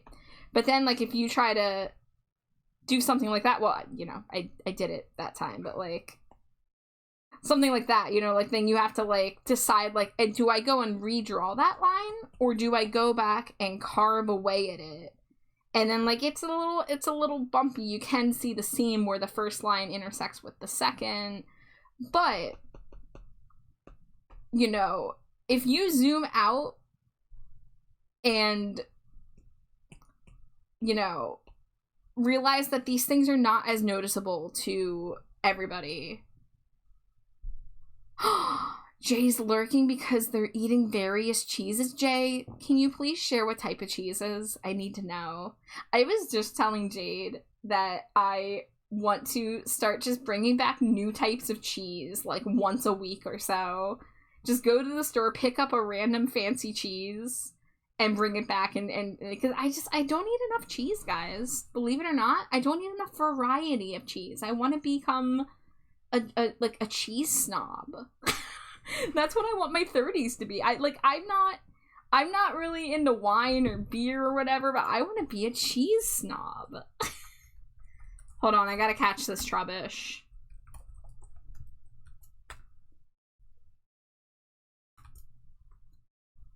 Throwing a bunch of great balls at this piece of trash like me. I can notice it on the left line when I do it specifically. And Corfidori's right. The rest of us can't. Like, listen to this, guys. So, these emotes took me a little longer than I wanted because I always do a sketch with like a pencil brush, and then I go in and do the clean line art. Would you guys believe that one of these does not have the line art layer? One of these, I used the sketch layer and turned it into the line art layer. And, you know, it might not be very visible, but look what happens. I'm going to zoom in here. I'm going to wait for it to catch up on the iPad.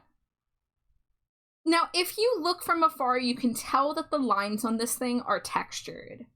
But besides that, it looks like I did a line art layer, right? It looks like I didn't just take my sketch layer and clean it up a little bit. I purposely did that because I told myself these things are going to be like 2 pixels big. I don't need to do a line art layer because my sketch did come out really clean on this one. So I just worked with it. The only thing I redid was the eyes because I wanted the eyes to be crisp. But I decided, like, yeah, there's a textured line here, and that's inconsistent with the rest of the emotes. I'm gonna know that, and it's gonna drive me a little nuts knowing that one of these 8 emotes has a different line art style. But when you zoom out, you don't fucking notice. Nobody's gonna know that I didn't do line art on this. No one's gonna know that was my sketch layer. You know? Like, and here, like, here's another example. I'll go back. Gonna wait for the iPad to load. I did the same thing on this drawing because this drawing was a pay what you want and I had a time limit on it and I wanted to make it as finished as I could within the time limit I set for myself based on what was paid, right? So I didn't have time to do a clean line art layer. So I worked with the messiness and I kept some of that sketchiness in. But, you know, when you look at it from far away, it doesn't look messy, right? Like, you know, obviously I erased my guidelines. I erased any of, like, the circles or trapezoid shapes that I used to block out the body. But, like, you know, like, if we zoom in, like, you can see it's a little scrunkly, right? Like, you can see the texture of the lines. You can see they're not all perfect, but, like, that's the vibe. I leaned into that for the vibe, and, you know, it worked. At least I hope it did. Jay says I'm having Parmesan snack bites, Gruyere, and Vermont sharp cheddar. Damn, Jay, I wish that were me. I wish that were me. Like, oh my god. Also, yeah, Katie, I did remember your name. So of course, I remember you, even though you haven't been here in a little bit. I might not always remember names to usernames, but I try my best. Fear not, I struggle to take the advice I give to others. Oh no, trust me, oh my god, I can relate to that. I very much do not always take my own advice. I'm trying to get better at it though. And that's another thing that's great about having artist friends, is that you remember the things that you tell them. You remember the feelings you have when you look at their art and listen to their self-deprecations, and you're like how do they not see it, what an amazing artist they are? You have to look in the mirror and be like, you have to treat yourself like you treat your friends, right? You think your friends are so talented and amazing, and you know, you want to support everything they do. You got to do that for yourself too, you know? It's also always my line art. My sketches are pretty fine. That does help a lot actually, but I really just need to get it in my mind somehow. And that's, you know, it is hard. It is hard to push against the way that like your brain is trying to think about art. But it is possible. Like it absolutely, and it's not going to be like one day everything clicks and you never feel that way again. As artists, we are prone to doubt ourselves and to have our highs and lows. It's like, it's a roller coaster of you know, you're making progress, you're feeling really good about it, and then it feels like you're at a standstill. Or maybe you take a month off and you come back and you feel so rusty and you're like, oh no, I'm never going to be as good as I used to be. And that's just not true. Thank you for the Cheetos, Katie and Alter. I'm staring with the trash bag in the mirror. I'm staring at the trash bag in the mirror. I'm asking them to eat my cheese. My friend and now my partner was once in a kind of depressive phase, and once like circle points in their arts that they saw mistakes, and I literally sat there for 10 minutes like, eh? Eh? Yeah, exactly. Like for me, it's been very eye-opening. I gotta figure out what I'm gonna be working on while I'm talking still, but it became very eye-opening for me to talk with artist friends, and many of whom I felt were ostensibly better, quote unquote, as much as we can ascribe that, which we really shouldn't. But then to have them be like, oh my god, like, I think you're amazing. I love the way that you do X, Y, or Z thing. And then I realized, like, you know, like, we all have our strengths and, you know, things that we are good at with art. But that doesn't mean that we're better or worse than our friends who are doing something different. You know, like, I know people who don't do as many finished, like, rendered pieces, but their grasp on anatomy and their sketches are, like, so lively and expressive. And that's inspirational. Or, like, you know, maybe I look at the way that someone else colors something and they're telling me that they like how I color it. I'm like, really? Because I like the way that you color. And it's like, both are good.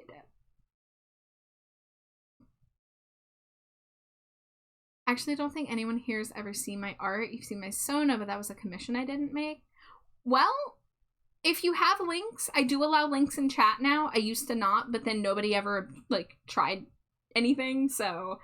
You know, I just keep my mod wife on hand if anyone posts any bad links. But I really love to encourage people to share their work around here. You know, and if you have something you want to share, and if you ever like want, like, I don't you know how good I am at critique, because I feel like I have a lot to learn as an artist as well. But if there's anything that I could like impart, like any advice that you would want to potentially see if I could provide, like I can do my best.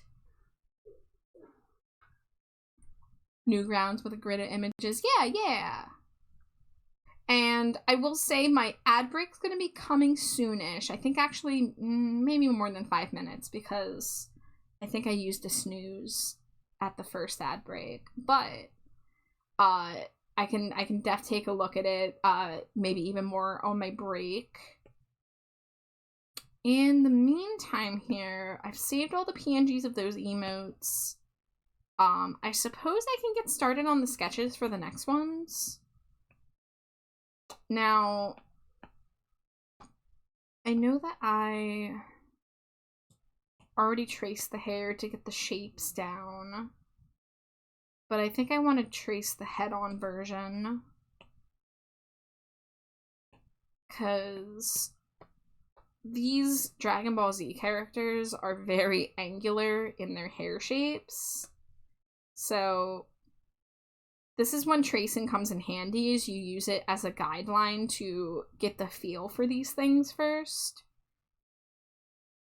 And then as an emote, I have to decide how much I want to simplify it. Now one thing I'm noticing is that this character's face is obscured. One of their eyes is more or less fully covered by hair.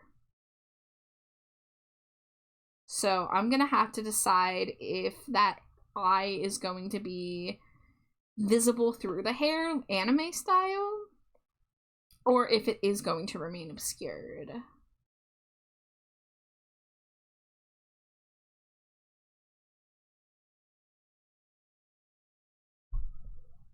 Any advice will help a lot. I will never know how I managed to pull off the sushi in the night sky image. Just really bored during class and cook. Alright, let me pull this up on my phone. Because as I have mentioned, my computer is crying whenever I am streaming, and it's hard for me to pull stuff up on the computer, so I can't necessarily pull it up on stream unless I pull it up on my iPad. But, where's my chat? Oh yeah, I have to go to Stream Manager.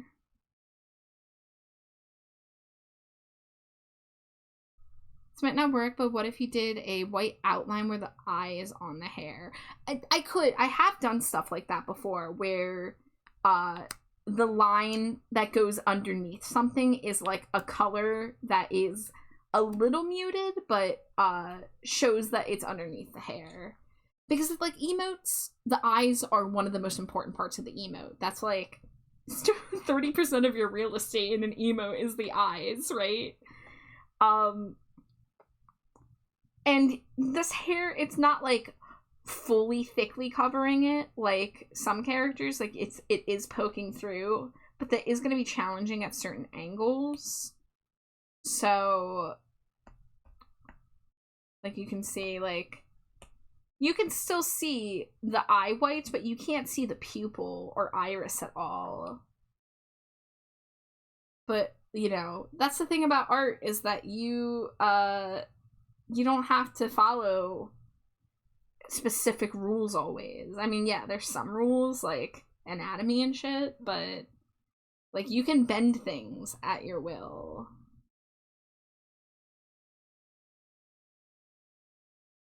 Alright, I'm pulling up this Newgrounds page on my phone. I immediately see My Little Pony, so my wife is probably like, hell yeah. I like this Pinkie Pie. She looks like she's vibrating. Like out of her skin. Ooh, I see Bill Cipher. Ah, yeah, with the glitchy effects. Let's go.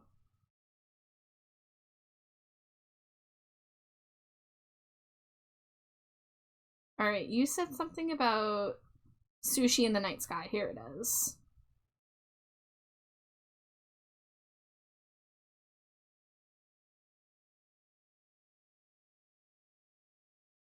I drew Bill right after finishing the Book of Bill. I need to get my hands on that. I've had that on my wish list. I think both B and my wife have had that on our wish list, and we have not acquired it yet, but I've heard it's really good. I've heard that there's some interesting stuff about Ford and Bill's history. Okay, so that looks symmetric there.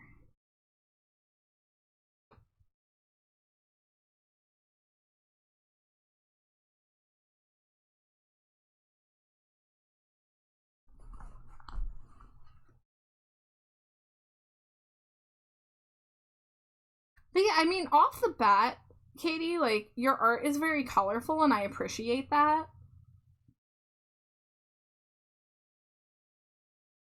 I like these, like, experimental ones that use, like, the glitchy effects and, like, trippy filters and what have you. Like, that's really cool.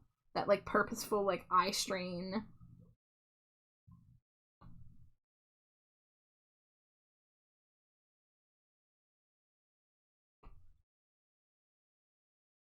I mean, in terms of giving, like, any advice, I'd need to know, like, what specifically, like, you feel like you're struggling with, you know? Because I'm not gonna know, like, what areas that you're, like, you know, feeling like you need that help with until having them pointed out. I'm sure you know this, but all the images are cropped, so they're squares and zoomed into the face. Oh yeah, I've been opening them to look the full thing. I know how it is with the cropped art. There's another Pinkie Pie with the trippy lines. So for line art, your line art's clean. Cleaner than mine ever was, like, years into being an artist. Line art was something I struggled with for a long, long time. But the one thing I would say that you were maybe missing that could help elevate it is line weight. And line weight is a weird thing, but once you start to get into it, like, it's like, you kind of got to feel it out. So, like, if you have, like a strand of hair that comes like that, I mean, I let it get a little thinner at the bottom there. But, like, let's say, here, you know what, let me use my monoline, because that has no line weight.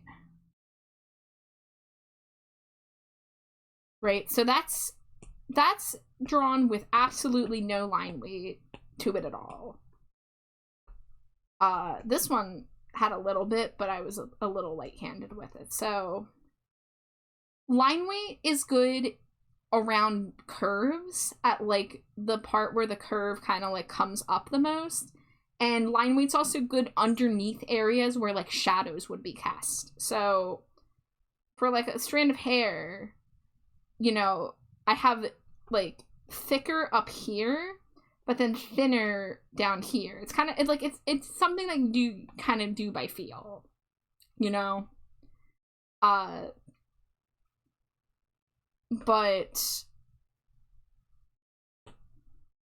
I would have to, like, pull up a piece to kind of, like, show it. Let me see if I can get something here. So I'll use this piece.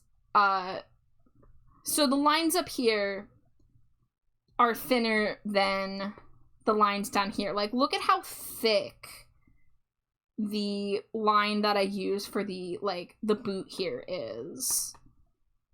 Because it's closest to the camera, and it's like because it's like a dynamic pose, and this is closest to the camera, I wanted the most attention drawn to it, so I used the thickest lines down here.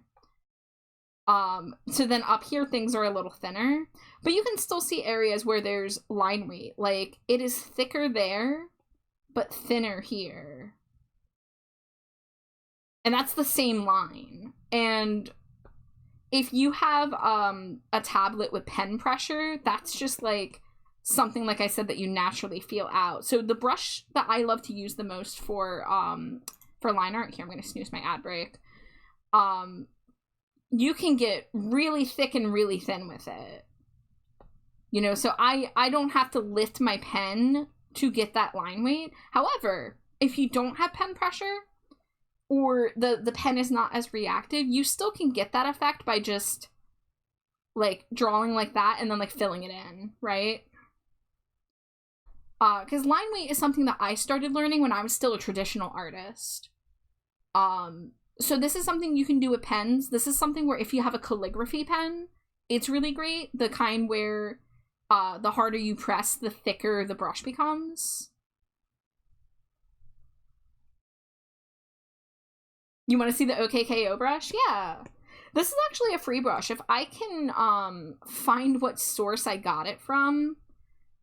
Actually, I can show you pieces drawn with it, because that's one of my most used brushes. Let me go ahead and try to find one. Here we go. I think I used it on this one. This is actually one of my favorite brushes to use for more cartoony, simple stuff. So it, like, here, let me pull pull it up, make it big. It's like a bunch of circles being it's like called jitter, right? It's a bunch of blobules randomly getting placed and adding a texture to it. And, you know, the thinner it is, the less obvious it is, but you can still see there's a bit of grit to it. It kind of has the feeling of, like an ink pen, where, like, the ink, it comes out a little, like, it sputters out of the pen a little bit. So this brush is either a recreation of or the exact same brush that they used on the cartoon OKKO. That was shared by somebody who worked on the show. I can't remember if it was the show creator, Ian Jones-Cordy, or if it was another artist on the show. But it is actually one of my favorite brushes to use ever since I got it. Like, probably like a year and a half ago-ish. I just started using it because, you know, my usual go-to brush is this. This is just the Studio pen. You're probably familiar with it as a Procreate user. It's just the most basic, clean line you can get. And I use that on stuff like my Stinko Pops that you see in the lower left-hand corner. Because those, you know, I'm supposed to be emulating plastic toys when I draw that, so I go with something that's very clean. So, like you can see those lines are very clean. But you can still see that I'm using line weight, even with something like that. So, like, this line... Hold on. It would help if I was on a layer. This outer line here is thicker than these lines here because I wanted it to stand out that this is like the separation between the bangs on the front of the head and the hair that's behind the head. And then, like, you know, I have the thinner lines here. This line is thin, gets a little thicker, and then gets a little bit thinner right on the end. And because my iPad's lagging, my commentary is lagging a little bit ahead. And one of the things that I always recommend with digital art is make a version of your brush that has stabilization set to whatever feels comfortable for you. Too much stabilization can feel too, like, laggy. So, like, if I, like, really, like, I can't really scribble because it's overcorrecting. Oh, did I just save that? No, I didn't save that. So, like, I don't have 100% stabilization. I've got, like, 62 there. I've got, like, 50% there. And that's interesting. So you can actually see if I do, like, an S-curve here and then increase the stabilization, look at how it straightened it out. Like, that's what stabilization does, is it corrects stuff after the fact. And I think streamline is more like how it comes out of the pen. But I'm not a brush expert, so I don't know. But I keep a version of brushes without stabilization because then you can get that scribble. You can, like, actually, like, it... When you try to handwrite with stabilization on, it feels wrong. I have to use non-stabilized brushes to do handwriting, because otherwise it looks weird and unnatural, and I don't like it. I need that. I've been looking for a good brush to do doodles with, because, like, the less smooth the brush is, the less noticeable the brush seams are. Here, let me use my ad snooze again. I use my sketch brush and I never noticed the seams with them with my inking brushes. Yeah, and I think using textured line art brushes is a really great way to help untrain yourself from that perfectionist view. Now, I'm saying this, like, this is one art style I have. I do have different art styles. Like I said with the Stinko Pops, I'm drawing plastic toys. I want them to look clean and a little bit fake. But in my personal pieces, I like to use texture. Let's see. I was showing my PNG tuber earlier. Give it a moment to catch up because of my lag. There we go. So this was my PNG tuber, which I, you know, like, you can see the textured lines. So the brush that I use for that, this is called the Elder P5X brush. So this came from a brush kit by an artist, George von Westphalen, I think is his name. I could probably Google this and find this if it's needed. This was a free brush. You can see it says Xmas 2020. So this was a free brush kit that he gave out during Christmas of 2020. And this brush, let me get on a layer that's visible. This brush is like a pencil, but it has the thickness of a marker, if that makes sense. As opposed to, you know, if you use like the 6B pencil, they're similar. They have similar grit to them, but there's not as much pen pressure with the Photoshop, not the Photoshop, the Procreate version. I would have to go in there, and if I wanted to emulate that thickness, I'd have to go over it multiple times. And I use both of these brushes in conjunction with one another because they do pair together really nicely. I'll use the 6B pencil to add finer details to a piece where I'm using this Elder brush. But this is actually one of my new favorite line art brushes. Before this, the first line art brush that I fell in love with when I got Procreate several years ago is Tinderbox, which is more opaque than the pencil-y brush that I like to use, but still has that natural grit to it. And I still use this brush too. I used this brush, let me try to pull up the piece. And you'll have to forgive me because my iPad is lagging tonight. There it goes. There it goes. I used the Tinderbox on this piece. And so if we zoom in, now I added grain to this piece after the fact, so let me turn off my post-process layer. Because that's something that you can do. If your art's looking too digital, you can add filters on top of it to make it look a little more natural. There are really easy ways to add texture. But if I turn it off, it's a little more digital, a little more smooth, but you can still see like the texture along some of these lines. I primarily use Tinderbox for this piece, but I used a few brushes. But yeah. Let me move that out of the way. Stabilization means make it straighter. As a gay, I feel targeted.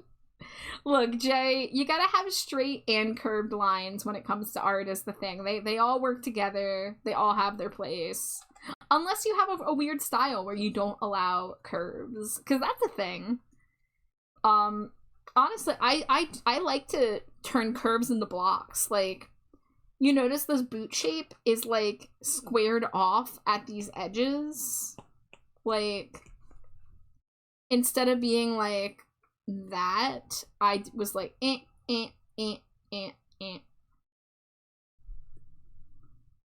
have the one style. Lately, I've only been able to draw colorful horses, but I mean, it's not that bad. I want to see you try out both the Elder brush and the OKKO brush if you can find it, although I could recreate it, just rather have one that looks right. Well, let me see what I can do. Let me see if I can dig up those links for you. I have snoozed my ad break twice to do this little, like, demo explanation, and I need water, so I'm gonna go take my actual ad break now.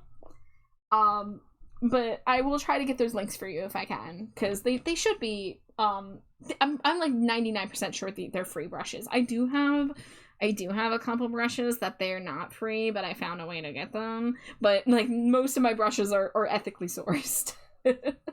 There was just, like, one Google Drive folder I stumbled across, and I plundered a little. But usually my brushes, I don't like spending money on brushes, so I stick to free options. Because you can make default brushes work, and you can make free brushes work for you. You do not need to be paying money to get brushes to make your art better, I assure you. There are some lovely paid brushes out there, especially ones like that can do art hairstyles for you. There's some really lovely braid brushes that help you do like natural, like, black hairstyles, but I promise you, you do not need to spend money on brushes if you want to improve your art. There are so many options. with that being said, I am going on ad break. I will see you in a few. Go drink some water. Scree scree.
Dangerously cheesy.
Scree.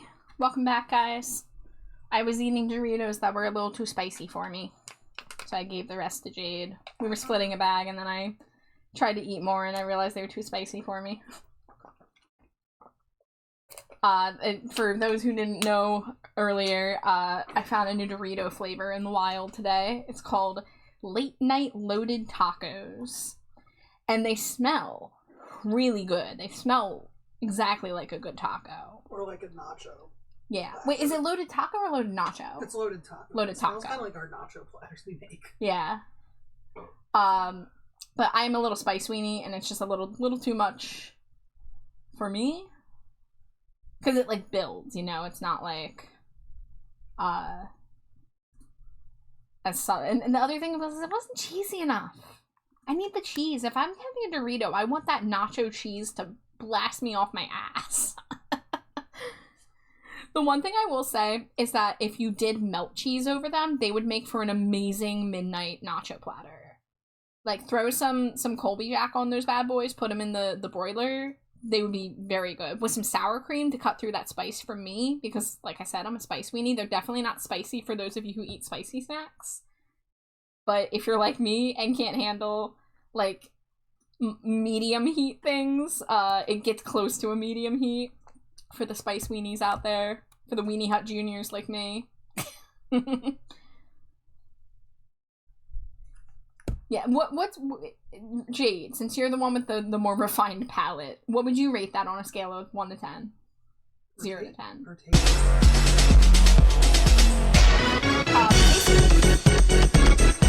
Hold on, I'm getting ready.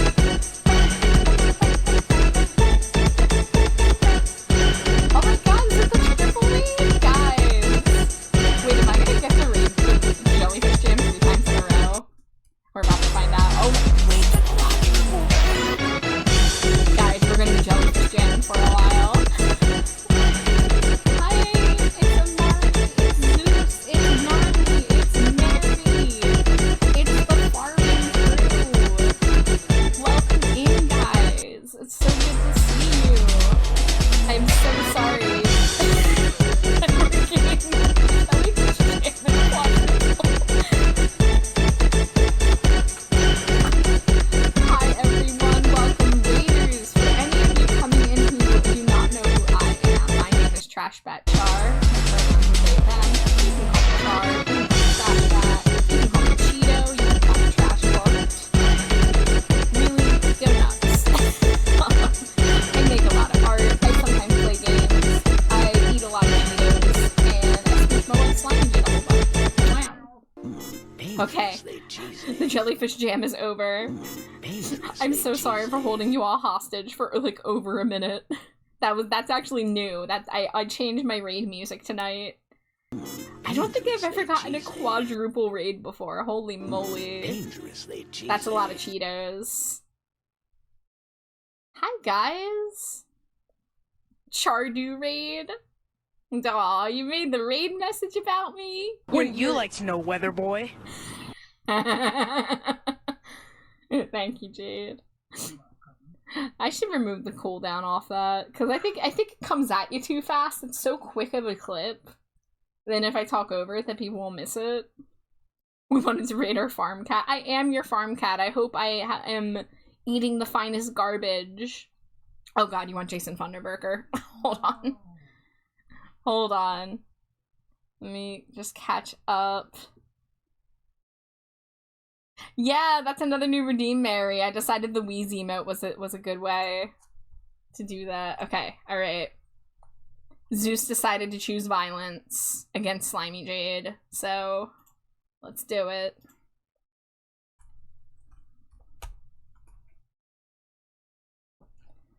Alright, 5 minutes on the timer. It's time for Jason Funderburker.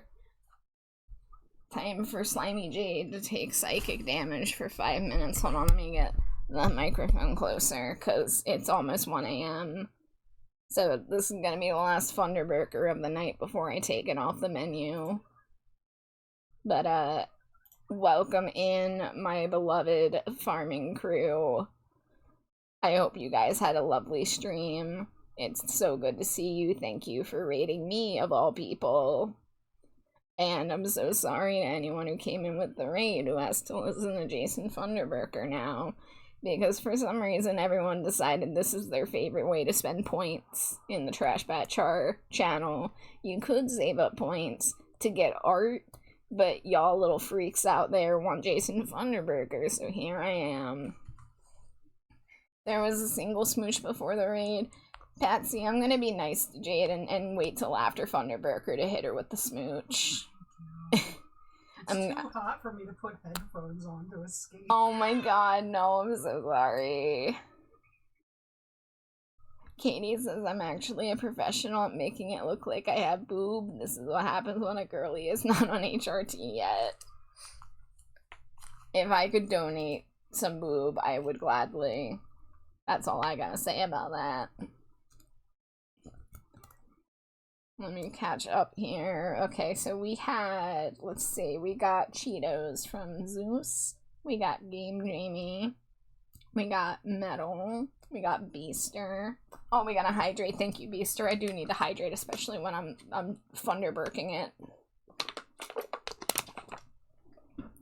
Dangerously Mary, cheesy. I have no idea why it doesn't let you start the battle royale, because that happened last time you tried to start a battle royale. So you know what, let me go ahead and start that for you, because we got a lot of people in here.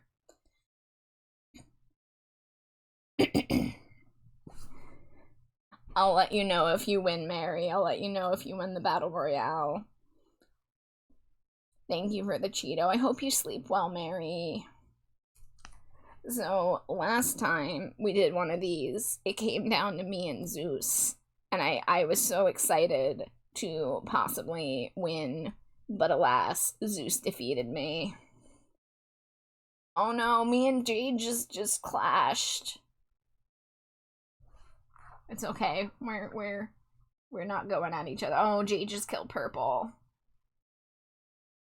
Oh, I just got killed. It's okay, Nisa. We die together. I don't see Slimy Jade. I think she exploded. Yeah, Amari just killed me. Oh, Amari, you killed my As a wife. tiny little Toby too, which is even funnier. Oh my god. Zeus is in the final 3. Are you kidding me? It's Pixie Palette, Zeus, and Amari. If it comes down to Zeus and Amari, I'm gonna actually lose my mind. Okay, no. Amari has been defeated. Yeah. Is Zeus gonna win the second time in a row, or is Pixie Palettes going to pull out the victory? Pixie has more HP. Pixie did it. And that's a really good victory, Pixie, because Zeus was the last winner. So I gotta add that to my spreadsheet. I am keeping track of all of the Battle Royale winners. I don't think anyone's gonna get anything for it. I just think it's funny to know who's the most bloodthirsty in my channel's chat. But hell yeah, Pixie Palettes. She might still be lurking, but I'll have to let her know. I can't believe Zeus was in the final 2 again, especially with how big the lobby was today. That's wild. Zeus is cheating. Perhaps so. Perhaps so. Anyways, we are almost out of the weeds with Funderburker. Before you guys rated in, I was talking about some Procreate brushes. So I'm going to drop a link in chat. That's not chat, that's Discord. I need Twitch. So this is the Elder brush set. And then we're gonna paste that link. So, Katie, if you're still out there, hold on, 3, 2, 1. Okay, now I can talk normally. Hold on. Funderburker needs to come off the menu because it's 1 a.m.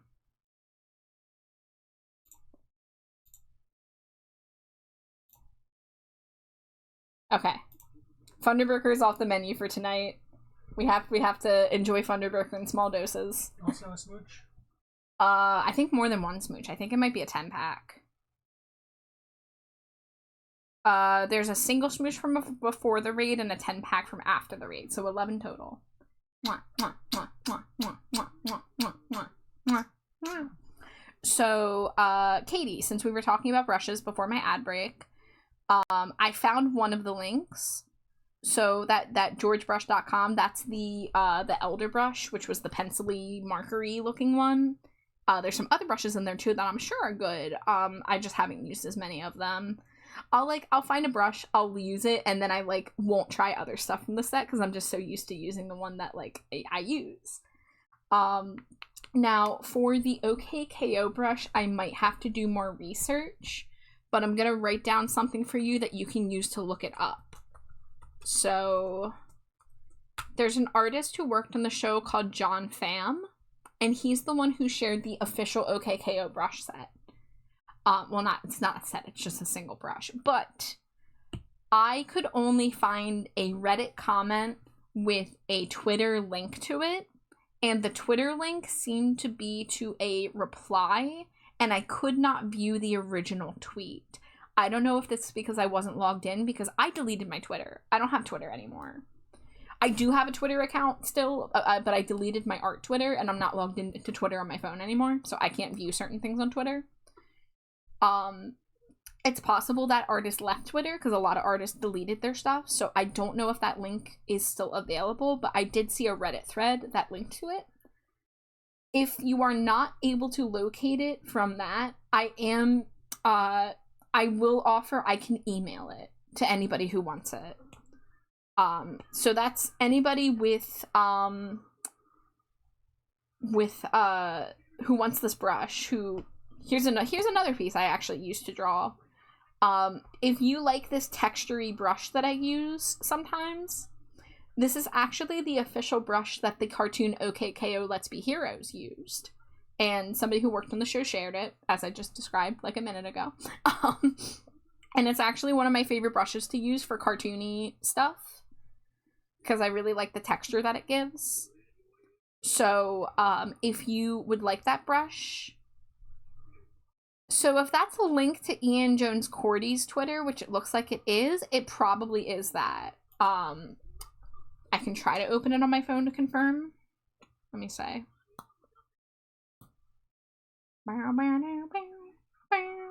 Yes, Katie, that should be the correct thing.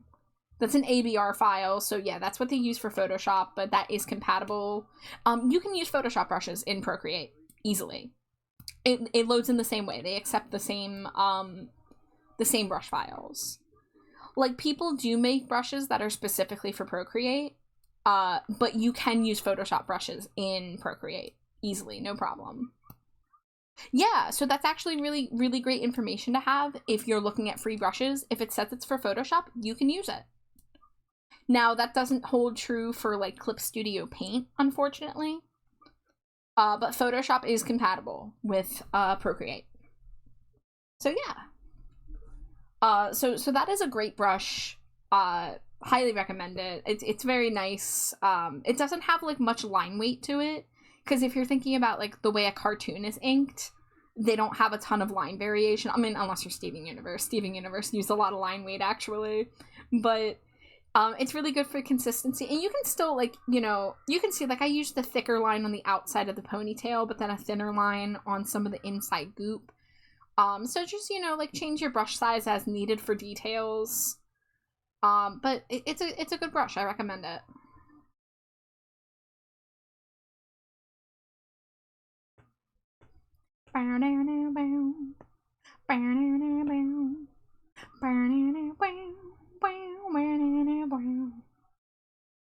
Oh yeah, I did read that message. Well, to myself. I didn't read it out loud. I read it before I went on break. Speech bubble brush, that's black magic. It connects with itself. How does it do it? I'm afraid of it. I'm not familiar with a brush like that for Procreate. So that's crazy if true. I do have let's see. Do I have word bubbles? I have comic effects. Do I have any other comic book brushes? I thought I did. I don't see any word bubble ones. I've always just drawn my own word bubbles. So I guess I don't have one. But I would be very interested to see how that works. I'm very curious. Alright, so we are here looking at our trace here.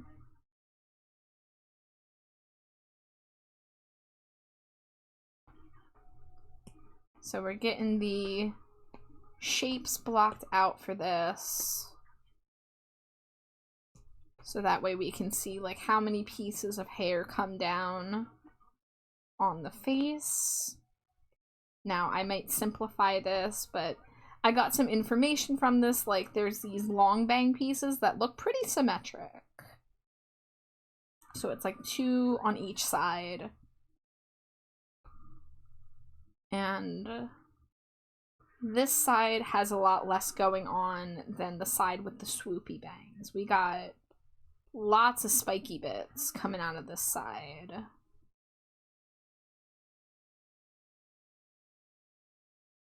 And there's even a couple that come behind that are a little messy, but yeah, if you want to pass that video along somehow. I don't know if it's a link you have somewhere. I know unfortunately on Blue Sky you cannot DM videos, but if you post, I think they do allow you to upload videos. Possibly a minute or less, if I'm remembering correctly. I think that's the limit. But however you need to do it, I would be interested to see that.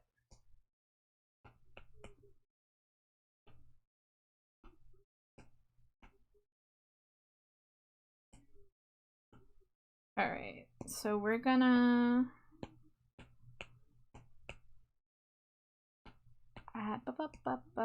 start adding our gray background to things.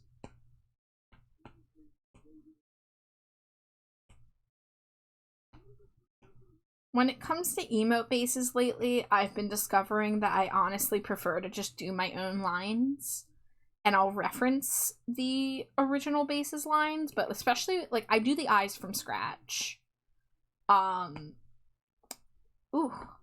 These canvases are so bright. You don't even see the thing I'm getting blasted by yet.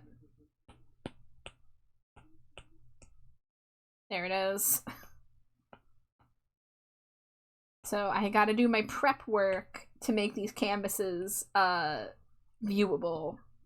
Because I do not work on white canvases anymore. It hurts my eyeballs. And it's really not usually good to draw on a white background, because then you don't have as much like a reference for like the colors environment. Like even if you're drawing a character portrait with a plain color background, using something other than white is usually the way to go. Like obviously people can make really good art on white backgrounds and that's cool, but it's a lot better to use a color background, even if it is just like a darker gray. And you can just kind of see things contrasted against it a lot better. Oh, Mother Mary, take my hand. I'll be a saint, I'll be a man. I'll do most anything, 'cause I don't care. Oh, Mother Mary, take my hand. Take a ride on the midnight train. We'll fall asleep at the station. Too much wine driving me insane. And then we'll miss our destination. Oh well, too bad, who cares, it's alright. As long as we will stick together. In hell will rain a rose of sunshine. We'll watch them rise and shine forever. Sorry, I really like this song. I was getting into it. Hi Laser! Thank you for the Cheeto. How are you? I'll do most anything, 'cause I don't care. Oh, Mother Mary, take my hand.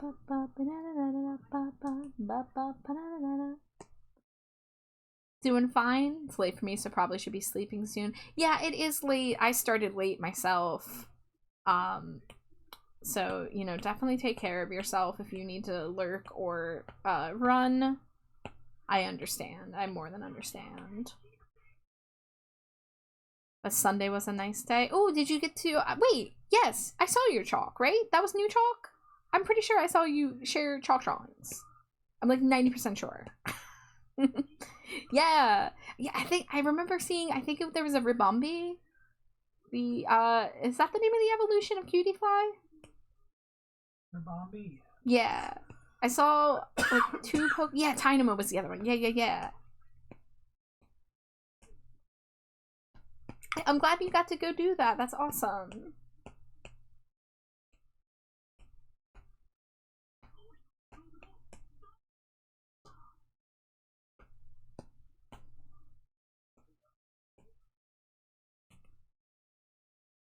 Okay. My iPad is an entire emote behind on me prepping the canvas. Oh, I didn't add to this one. I probably should do a refresh before continuing. I think it's just my iPad lags pretty hard when I've got stream avatars up, which is okay because I like stream avatars. And having a lagging canvas is not the end of the world. It only is a problem when I'm trying to explain stuff. Let me go ahead and stop mirroring. Restart it. It's like based on how many actions I'm doing. So if I do a bunch of things in a row, like if I put marks down on the canvas, click around on layers, move around, that increases the lag. But if I stop moving, if it catches up, then like it will be caught up like for a little bit, if that makes sense. You can share the link in chat, Katie.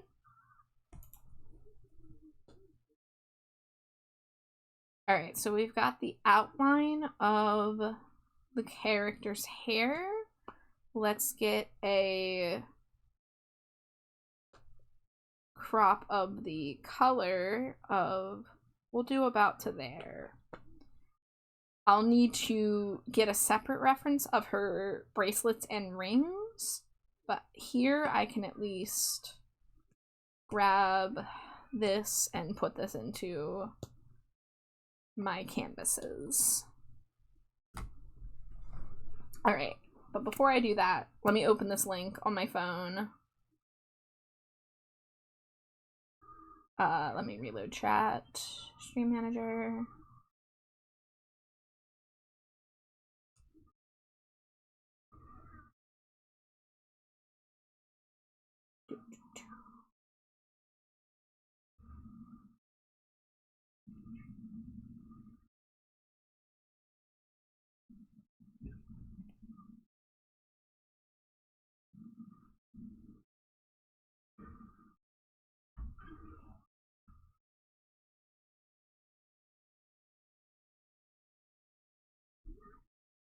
Okay, check out this terrifying ass Procreate brush I found. Let me see this in action. Alright. Oh! I think I understand. I think I sort of understand how it works. Let me see if my outline brush works that way.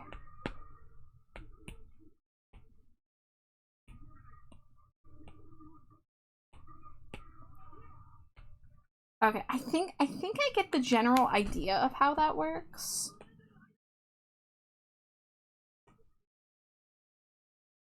Here, let me put this on a gray canvas.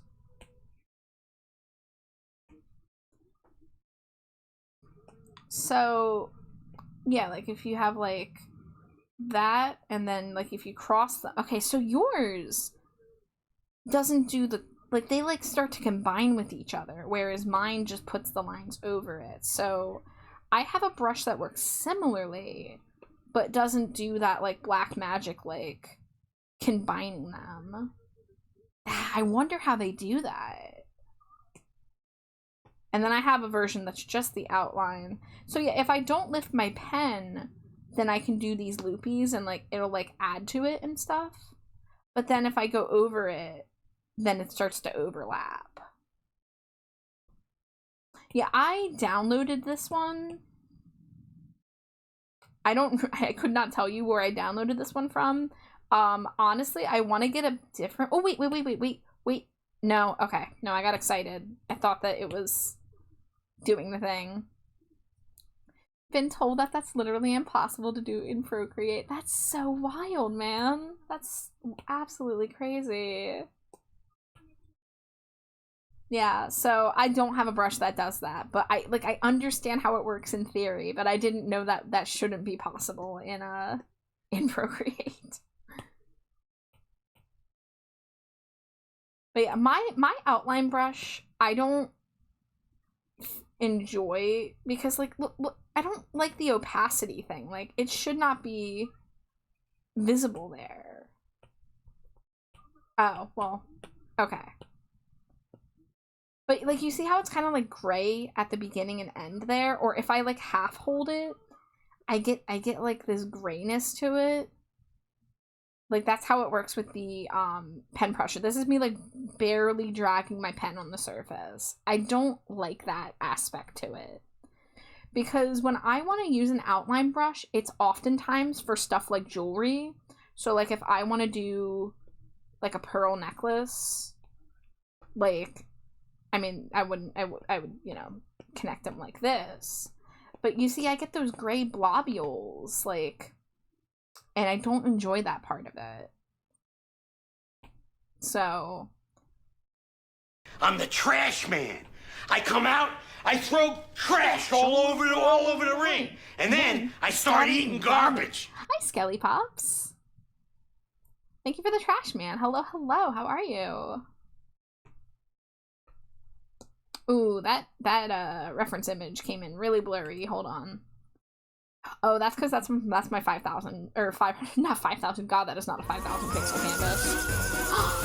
Skelly, thank you so much for the sub. Oh my goodness, I appreciate you so much. If you guys aren't following Skelly Pops, you absolutely should drop a follow. They are a lovely streamer with a design that I adore. Okay, yeah, that is way too small. Hold up. I guess maybe the best way I can do this is importing the ref sheet directly. Let's see. Why do I have that ref sheet twice? Oh yeah, I do have the expressions over here. These are a little bigger than if I crop it from the full body. Like right about that size should be good enough. And then we use our automatic selection tool gently though, because we don't want to get rid of those spikes. And then because I am driven crazy by these lines, we're gonna erase that.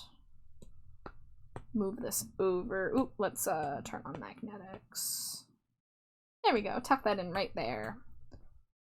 And I'm not sure how that will look on the 500 pixel canvases, but this should look good on the 1000 pixel canvas. Metal says, have good night, Char. Give wife many smooch. Oh yeah, let me get those 10 smooches before you go. Hey wife. Mwah, mwah, mwah, mwah, mwah, mwah, mwah, mwah, mwah, mwah. Good night, Metal. Thank you so much for being here. I hope you get a good sleep, and I hope you had a good day, and I hope you have a good tomorrow. Because you're awesome and you deserve it. Okay, perfect. Yeah, so let's copy these into the canvases. I've mentioned this when working on emotes before, but I use emote bases from 2 different artists. The one that is more prominent is the one that is the free-to-use 200 emote bases by an artist named Lumon, who also goes by the name Takimiku. And you've probably seen these emotes around. So many people use these bases. They're super useful. It has just about every emotion you could ever want to cover in an emote. Makes it very easy, you know, for things like you don't have to draw that middle finger. Someone already did it for you. You just got to draw in the character. So for stuff like that, it's a nice shortcut to, you know, for something, because emotes, there's not a ton of options when it comes to emote drawing. You've got your giant chibi head with your giant expressive eyes, and you have to kind of squeeze in as much character detail as you can. But you know, there's not a lot of room for stuff like, you're not doing crazy lighting usually or fancy line art. You're just trying to like get that character information simplified and easy to read at a small size. So using bases for emotes is really great. But I do have a second artist who I use bases from, and their emotes are smaller. Their emote bases are actually 300 pixels. I've increased them to 500 because I hate working on the 300 by 300 canvas. And I could make this canvas 1,000 pixels if I wanted it to be consistent with the rest. But then the example would be really blurry. And I'm not using their lines. I'm drawing over it and making my own lines.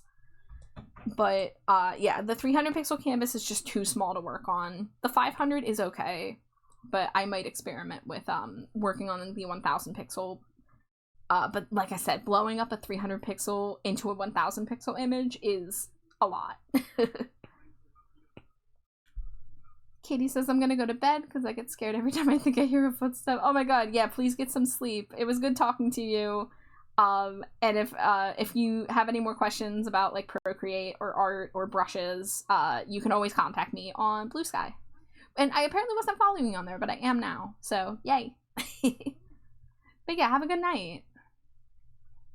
Alright, I need water.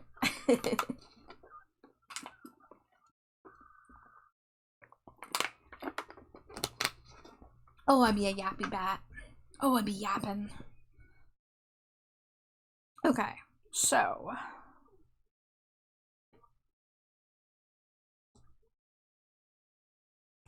let's work on the sketches for this.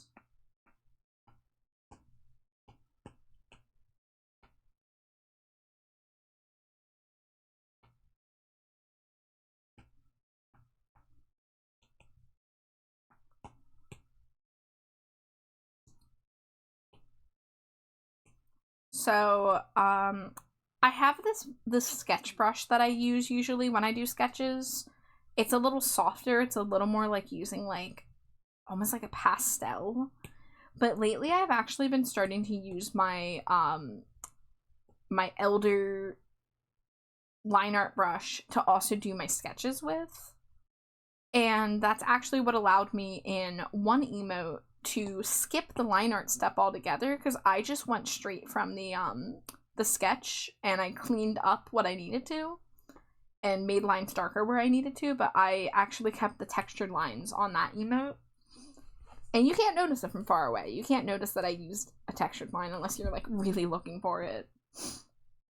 Because again, with an emote, you have to think about what it looks like when it's small. But I don't like going straight to line art, like starting like immediately being like, yeah, this is the line I want to use for that. Like that scares me. I don't like that. But sometimes I end up having the confidence in the sketch and then looking at it and going like, huh, I could have gotten away with this, couldn't I have? Oh, I forgot one thing I need. I need to observe the eyeballs. Do I have... So, this character is a little challenging because she... Oh, here we go. Perfect. Okay. This is exactly what I needed. I needed the eye shape, because Dragon Ball Z characters have eyes in very angular, diamond sort of shapes that are a little different than how I'd usually draw eyes. So what we do is we do the thick line, we do thick there, and then thin on the bottom. And this one has 4 distinct eyelashes coming from it, which is different than the last one we did. And has the thin eyebrows. It doesn't have any of like the facial markings that like the last one had. And I think both eyes have black pupil. Yeah, okay. So the only difference between the Super Saiyan eyes are that the purple turns red. But we're actually doing the non-Super Saiyans, which is to say the normal version for most of these. So instead of starting with the hair, I think I would rather start with the eyes. Oh, that is blurry. Hold the fucking phone. Okay. That's the 500 pixel canvas. What does it look like when I import that into the 1000 pixel canvas? Absolutely not. Okay. So what we're gonna do, we're gonna come here, turn that on. Gonna bring this over here, blow it up, make it less strong.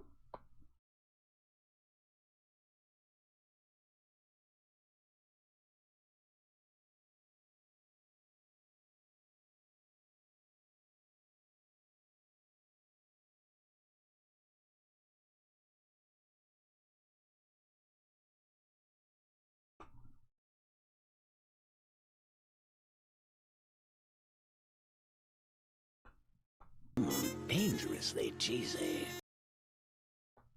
Hi Pinky, thank you for the Cheeto.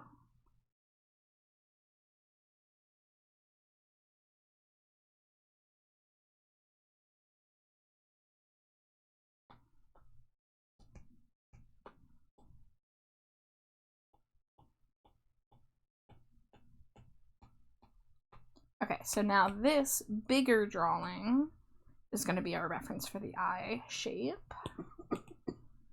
So let's bring that over to our canvas. Yes, that is way more usable. Okay.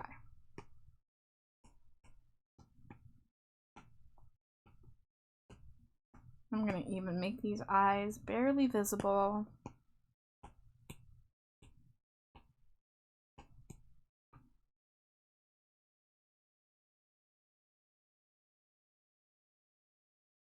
Start with the lower lash line because that's part of the expression, and then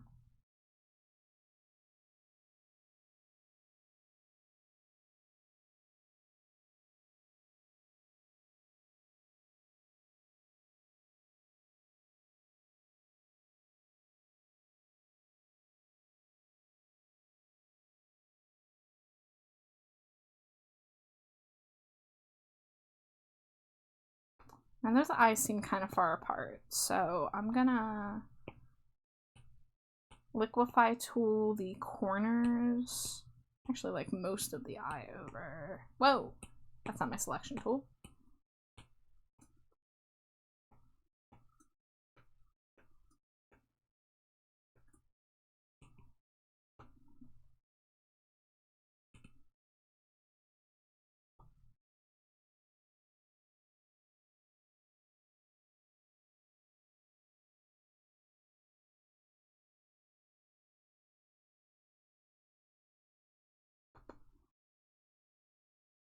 The bottom lash doesn't actually come out of the line like it did on the last emote. It comes out like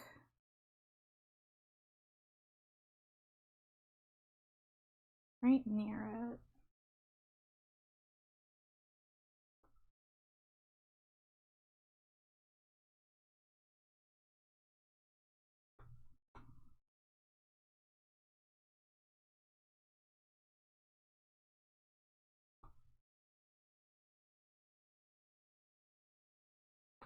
That is a pretty intense look of disgust.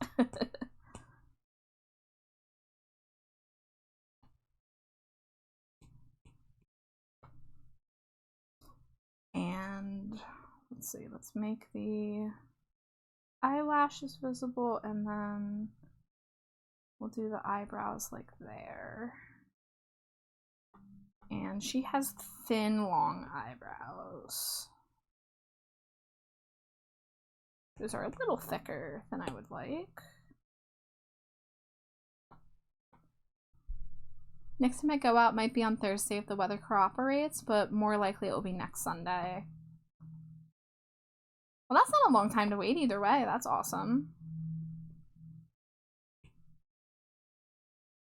I mean, the weather is going to be really perfect for it in these next couple months, so that's awesome.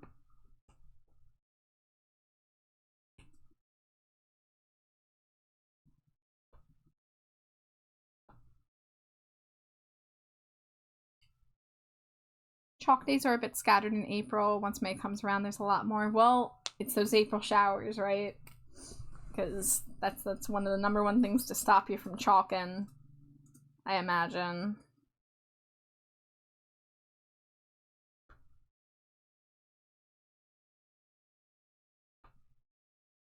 Those pupils are a little big. There we go.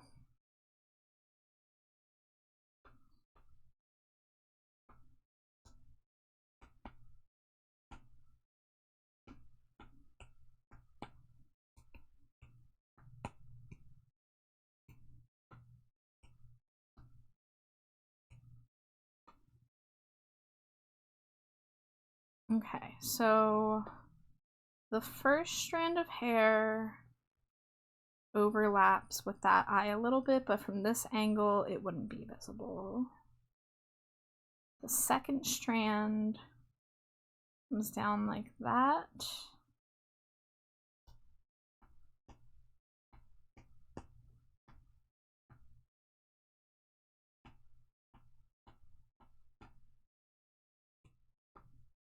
The third strand is the one that comes right over the eye.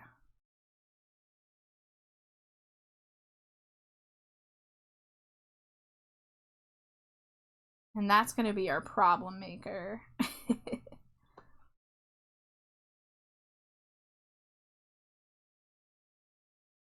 We got 1, 2, 3, and then this is where they start to get shorter. 1, 2, 3. So this one does come over the corner of the eye, but it ends short of it. And then we have more that come out like here. And on this side, we have a little strand that technically comes down over the eye, but because of these big foreheads, I don't think it will reach that far.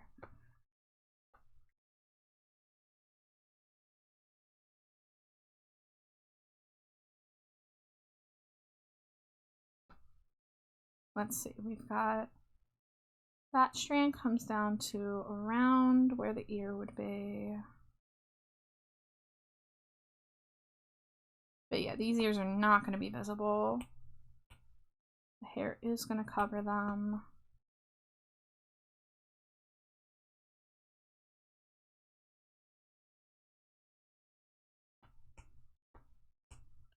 Let's go ahead. The one thing I like about this emote set is that they separate things a bit more. The 200 free to use base one doesn't separate all the layers in a logical fashion, and it bothers me sometimes because it makes me do extra work.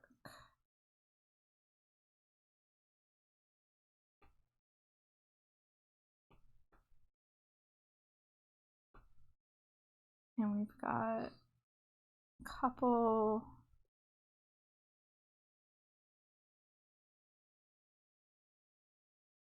lines that come towards the center there. We're gonna have some visible behind the bangs hair there.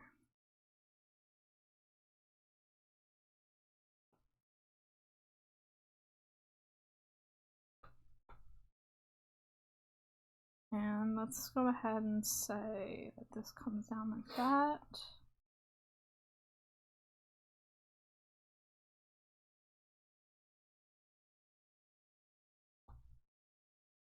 Alright, now this is when I want to go maybe back to the ref sheet, not the Super Saiyan version. Let's go to the regular ref sheet. And I have an image here. So the hair is more voluminous than I think I've drawn it. And there are strands visible behind. Yeah, this is not tall enough. Okay. Can we just swoop it like that?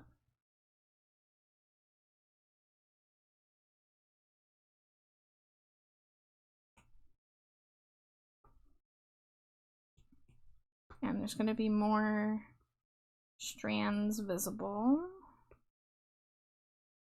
Now, the body is not as thick as the last Dragon Ball character that I drew.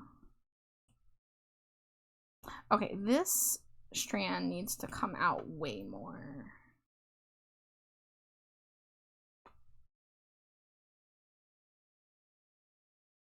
There we go. We've got that. This actually can come out more like here, so that those connect like that.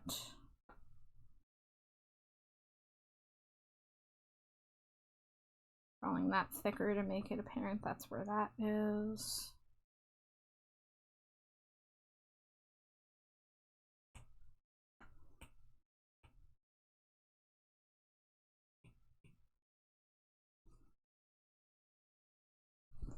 Ivy, I am blissfully unaware of what that means. I know it's a Minecraft thing. That's all I know. I love being old and out of the loop. You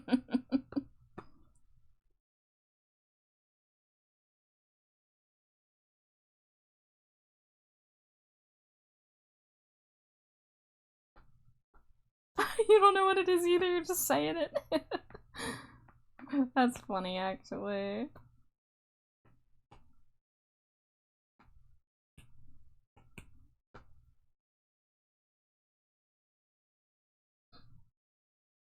It's just one of those things. Laser says, some people say my OC is too powerful because of athletic abilities? Like what? I'm curious.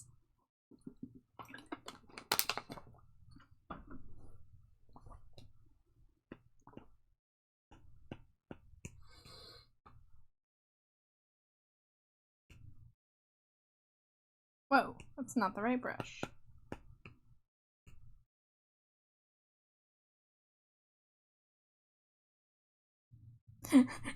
Not sure if this is too surprising or not, but she has the ability to jump. Shit. That's so unrealistic. Jumping is like only something you can have in fantasy stories. Like, come on. Yeah, too OP.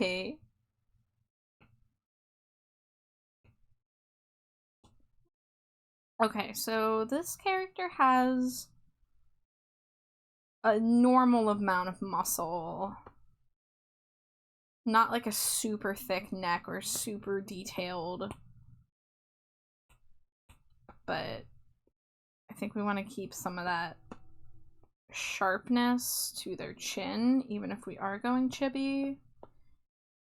And I really drew the bodies a lot bigger for their friend.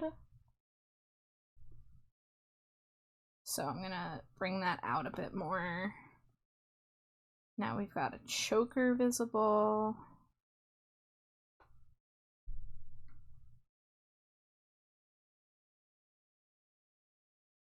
Also, quite shockingly, I have the ability to do that IRL. What about double jumping? No double jumps for either of us. Ivy says, I can double jump, I can do it 9 times! That's a lot of jumps. I've heard that trans people can double jump. Is that a thing some people here can do? I know that Slimy J can double jump. I can triple jump. She has an 8-foot vertical leap. It's true. Yeah. I can't get any horizontal distance on it, though. I just go straight up in the air, so I hit a lot of ceilings. Yeah. Yeah, she's not very good at platforming, but she is good at getting distance. Height. Height. Height.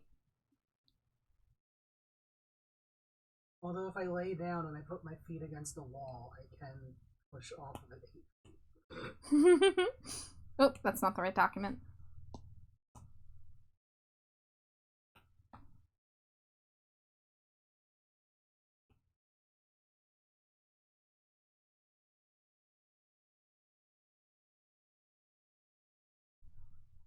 I can jump sideways. Aurora's 5'1" and identifies as 6'8.7". That's interesting. More of a Donkey Kong than a Mario. Ooh, banana. Oh, banana.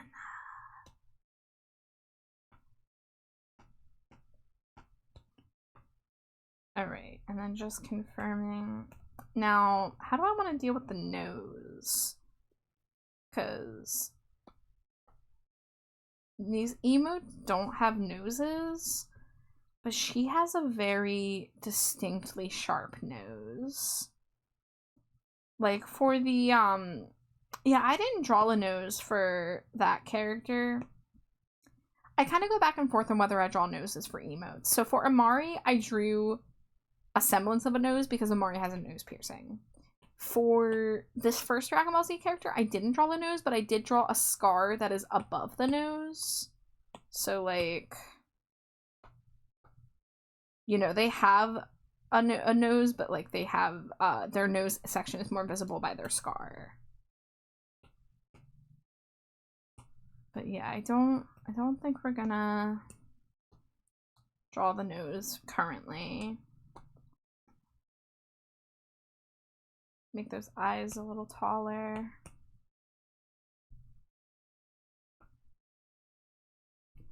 By the way, guys, it looks like ad break's about to come in. I had no idea it had already been an hour. Holy moly.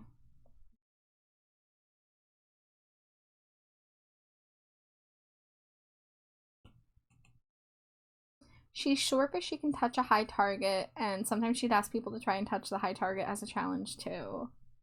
Like the guy hitting the Krispy Kreme sign in the back at it again at the Krispy Kreme vine. Does anyone know what I'm talking about? Hi, Skulls. You came in. I hope you can hear me say hello before ads hit, because ads are on their way. But hello. It's good to see you. We are doing okay in here tonight. Alright, it is ad break. I am not getting up because I should probably wrap up soon. But I am gonna take the time to fan myself because it is warm in here. I am not happy about it. I think we should have just not asked to have the heat on. No, it was really fucking cold. It really was not that bad. I was fucking shivering. And I'm never cold. I'm supposed to be the space eater. What the hell? Yeah, well, you also don't have, like, sweaters or socks. Yeah, but I'm fat. Okay, me too. I'm built different. I mean, you are built different. No one can argue that.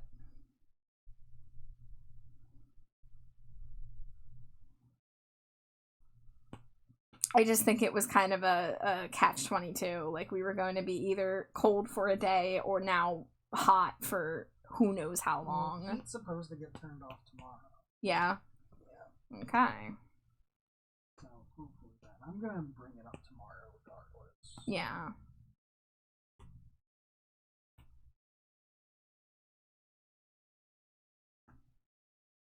Ooh, that one we may actually not be using this hair, so let me go ahead and hide that. So we're gonna skip that one. Make a note. Spiked? Question mark?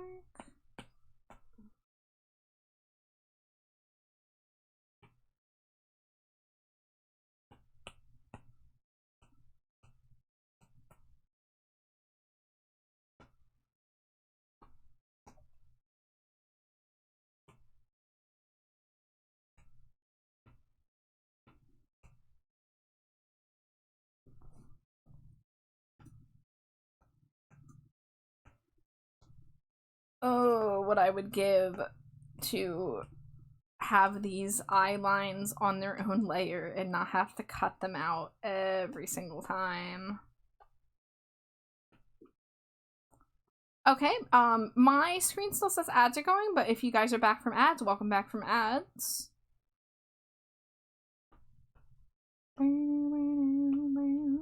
Gonna wait to make sure everyone's back from ads before I continue replying to chat.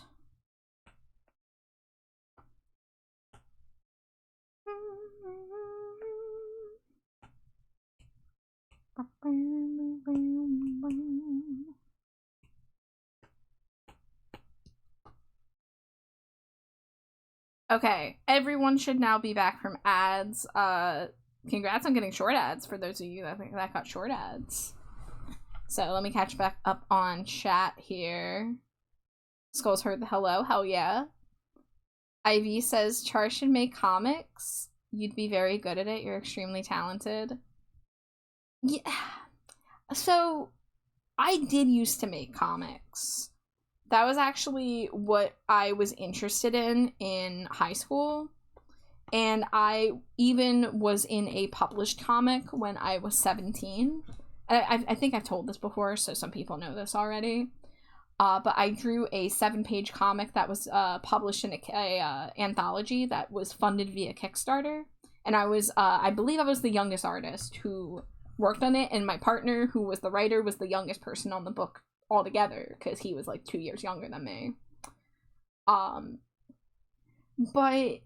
I got really burnt out on comics because I tried to draw a 22-page comic for my senior project, which was the project that I had to do to graduate. And I fucking bombed because I procrastinated and couldn't finish the comic. And so I just skipped school the day I was supposed to present, and then had to have, like, meetings with, like, counselors and stuff about it to do a makeup project. It was a fucking time. And I kind of stepped away from comics because I wasn't feeling strong about my art skills at the time. Now, this was a long time ago, so my art skills are different now, but I also am still definitely...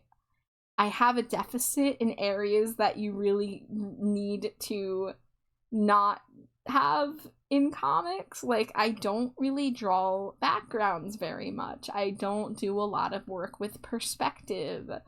I understand how 2-point and 3-point perspective works, but I have not functionally done something like that in forever.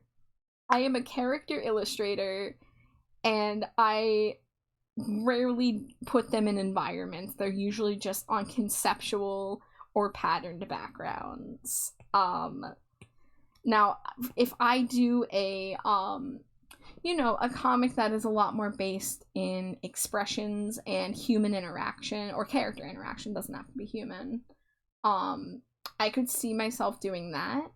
But the other thing, guys, is just, like, I'm not a writer.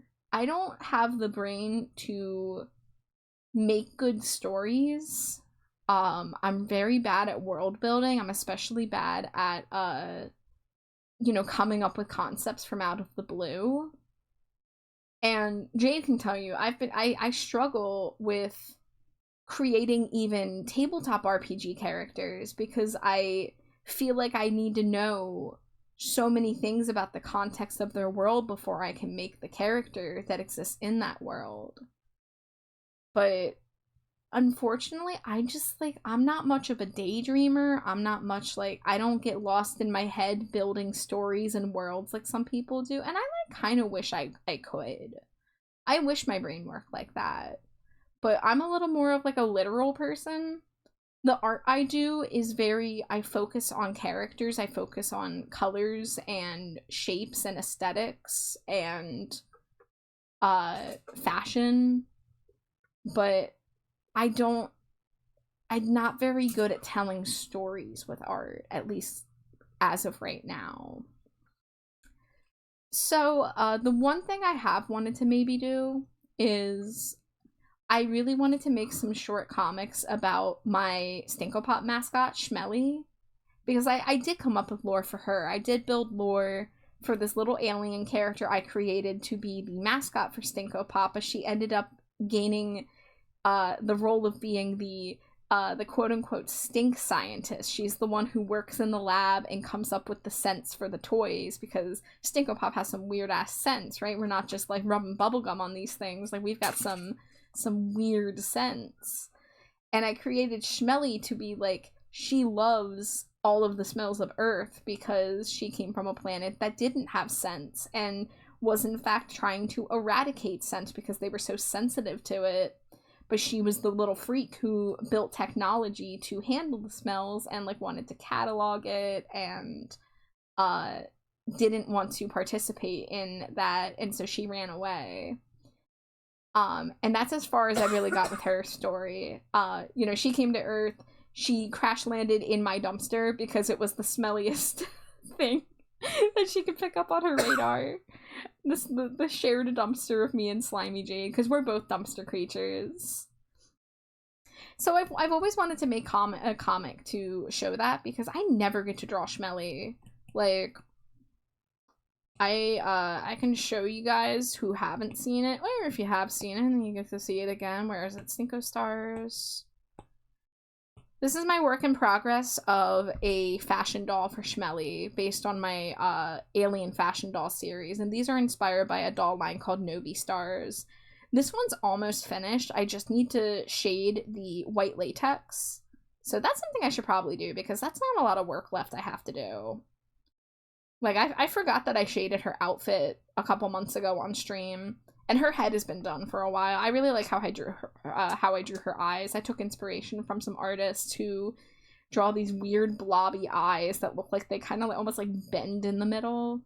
I've seen some furry artists draw eyes like that, so I did that for Schmelly because I thought that made her look extra alien.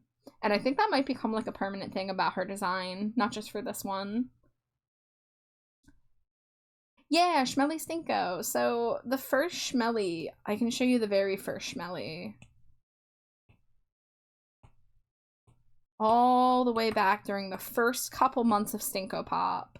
So I created her after I created Stinko Pop, and I created her to kind of embody the brand. And if you guys know the box, well, you can see the Stinko Pops in the corner. You see that line, that wiggly line on the right side of the Stinko? Let me actually, Stinko slideshow, no. Let me try to bring it out. Ooh, OBS doesn't like that. What's wrong, OBS? Why are you giving me a loading bar? What's up? You know, I'm gonna close stream avatars because I'm worried. Alright. Are you good? Are you good, OBS? No, you're still... What is loading? What are you trying to load? Why... My mouse keeps on flashing back and forth between having a loading circle and I can't move anything on the screen. Okay, this is cool. This is fine. Anyways, I turned off the stream avatar so you can see what I'm talking about now without me moving it anyways. So that stink line, that's what I call that on the right side. That was like one of the only brand things I had. So I made her hair actually reminiscent of it. So that's why her bangs are wavy. And this is her, like, she just got to space, so she's still wearing an outfit that's, I have a version without the jacket, so she's still wearing her spacefaring outfit. I gave her a very cheesy kind of 70s spacesuit vibe. And you can also see the stink line on her boots. And she has a belt here with vials, and that's so that she can collect stink samples. And she also has a bunch of nose piercings, because those are the things that keep her grounded, because her species is so sensitive to smell. But she, you know, was willing to work through that. But they didn't want to adopt her technology, because they thought she was a freak. So, and I gave her the clear lab coat, because I love that shit. And you can see, like, there's a pen in her pocket. She has her little name tag. Like, and...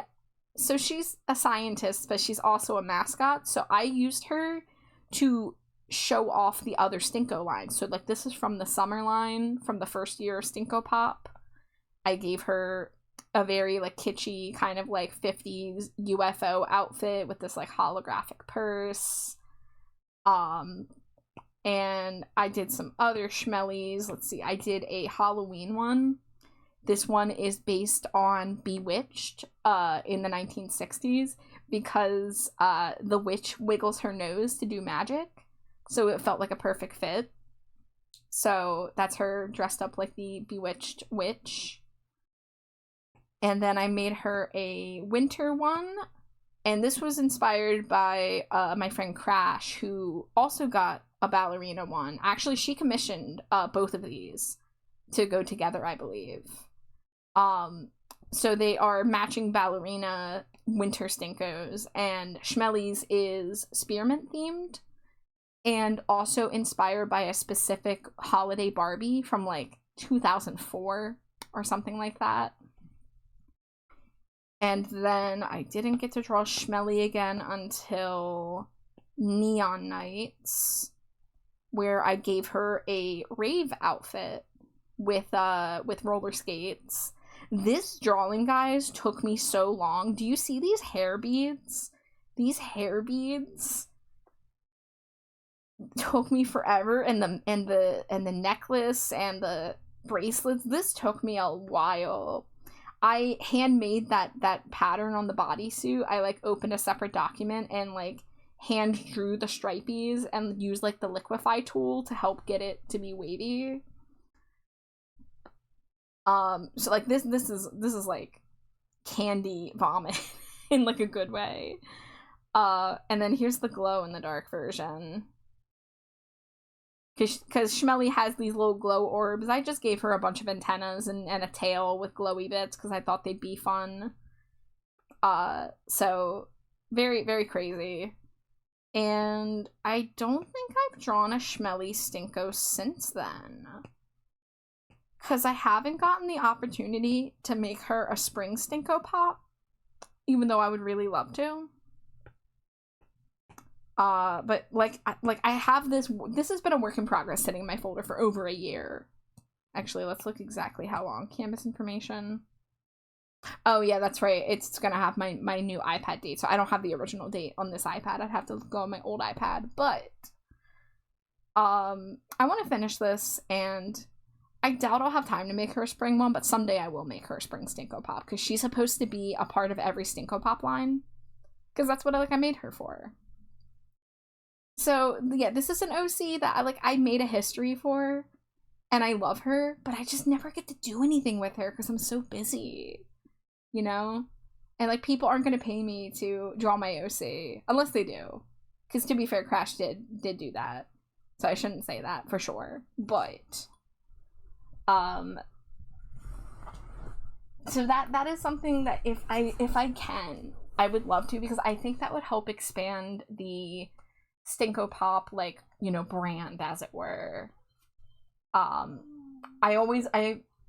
used to run a separate social media account separate from my own that was just called Stinko Factory, because that's what I would call myself when I'd be like, I'm putting in shifts at the Stinko Factory, when I was popping out multiple Stinko Pops per week back in the early days.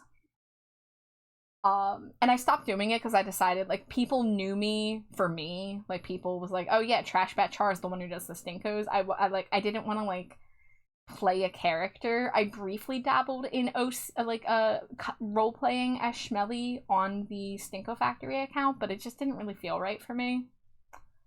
So, you know, I took that away, and she's just my OC now. And I've had a couple friends draw her, which is great, but I've just not been able to do very much with her in the past year or two. You didn't want to be Stinko Pop Char. Yeah, like, because it's not the only thing I do. It's one of the more prominent things I do, and I don't want to stop doing it anytime soon, and I really enjoy doing it, but I did go through periods where it was like, well, I can do art other than this. I don't want to be known just for this. But I'm a lot more varied now.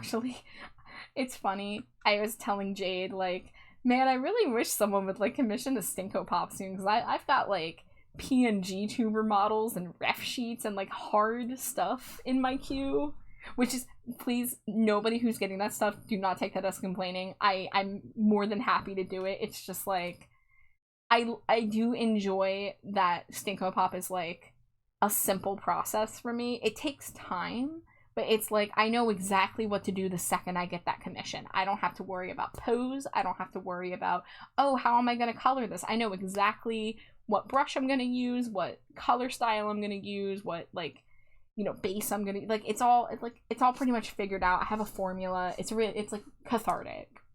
But there was a time a few years ago where I was only drawing Stinko Pops. I would have like multiple commissions in a row. It would just be Stinko after Stinko after Stinko. And back then I would sometimes be like, man, I wish I could draw something else.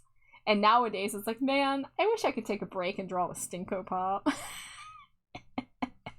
So it's kind of funny.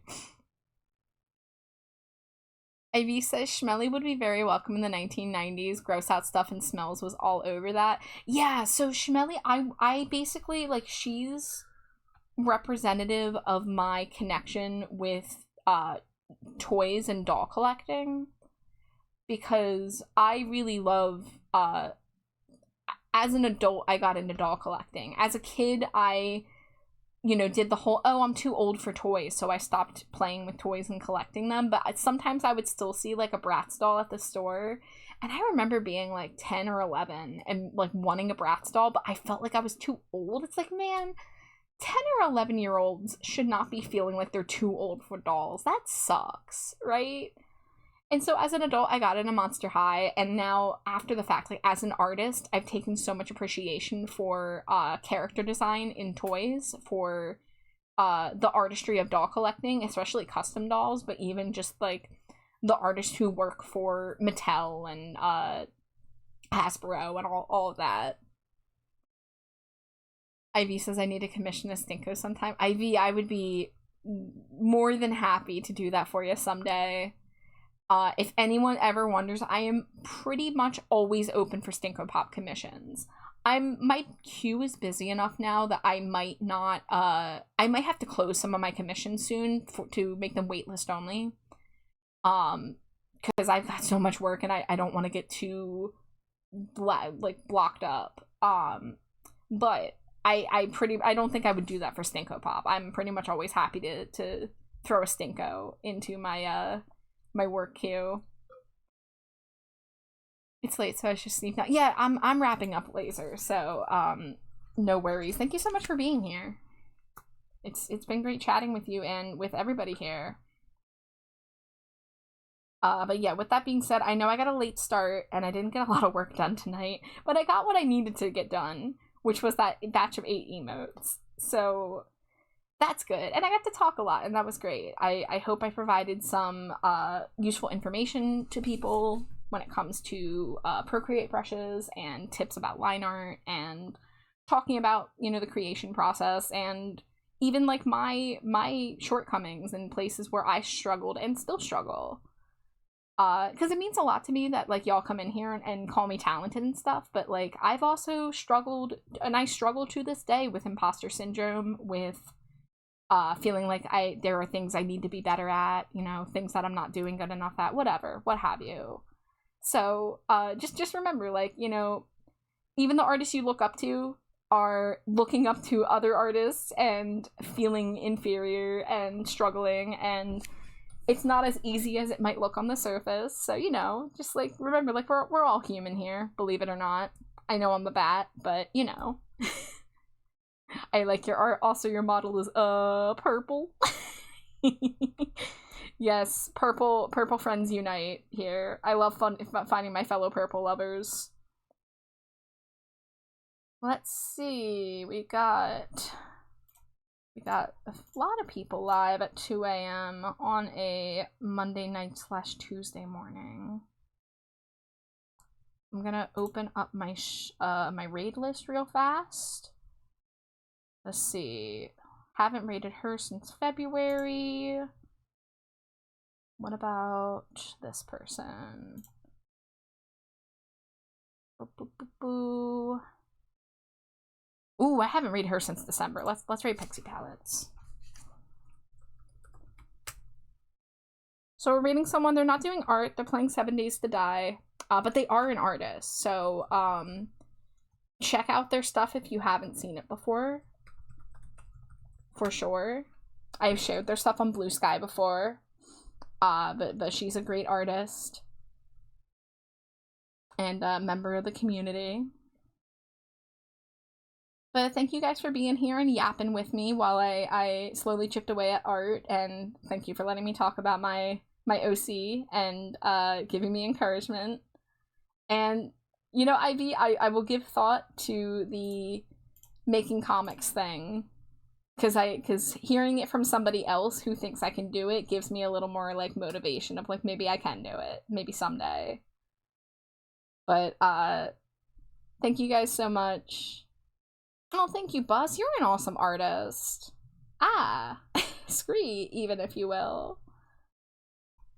I'm so lucky to be surrounded by so many talented artists from all walks of life. Just like so many unique styles surrounded by. It gives me a lot of inspiration to and motivation to keep on working. But anyways, guys, there's a raid message there for you to copy if you would like. We are raiding into a game that, you know, might be a little loud, might have some zombies, so if that does not fit your chill vibe, no worries. And I will hopefully see you very soon, because I'm a busy bat. I got a lot of art to make, so you'll keep seeing me. Scree scree. Have a good night. Stay hydrated. Stay trashy. I love you all. Mwah, mwah, mwah. Bye!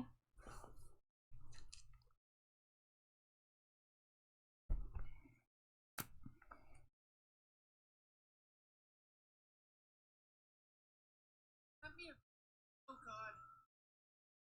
Thank you for the raid, Char. Oh god, they're all cops. They're all cops.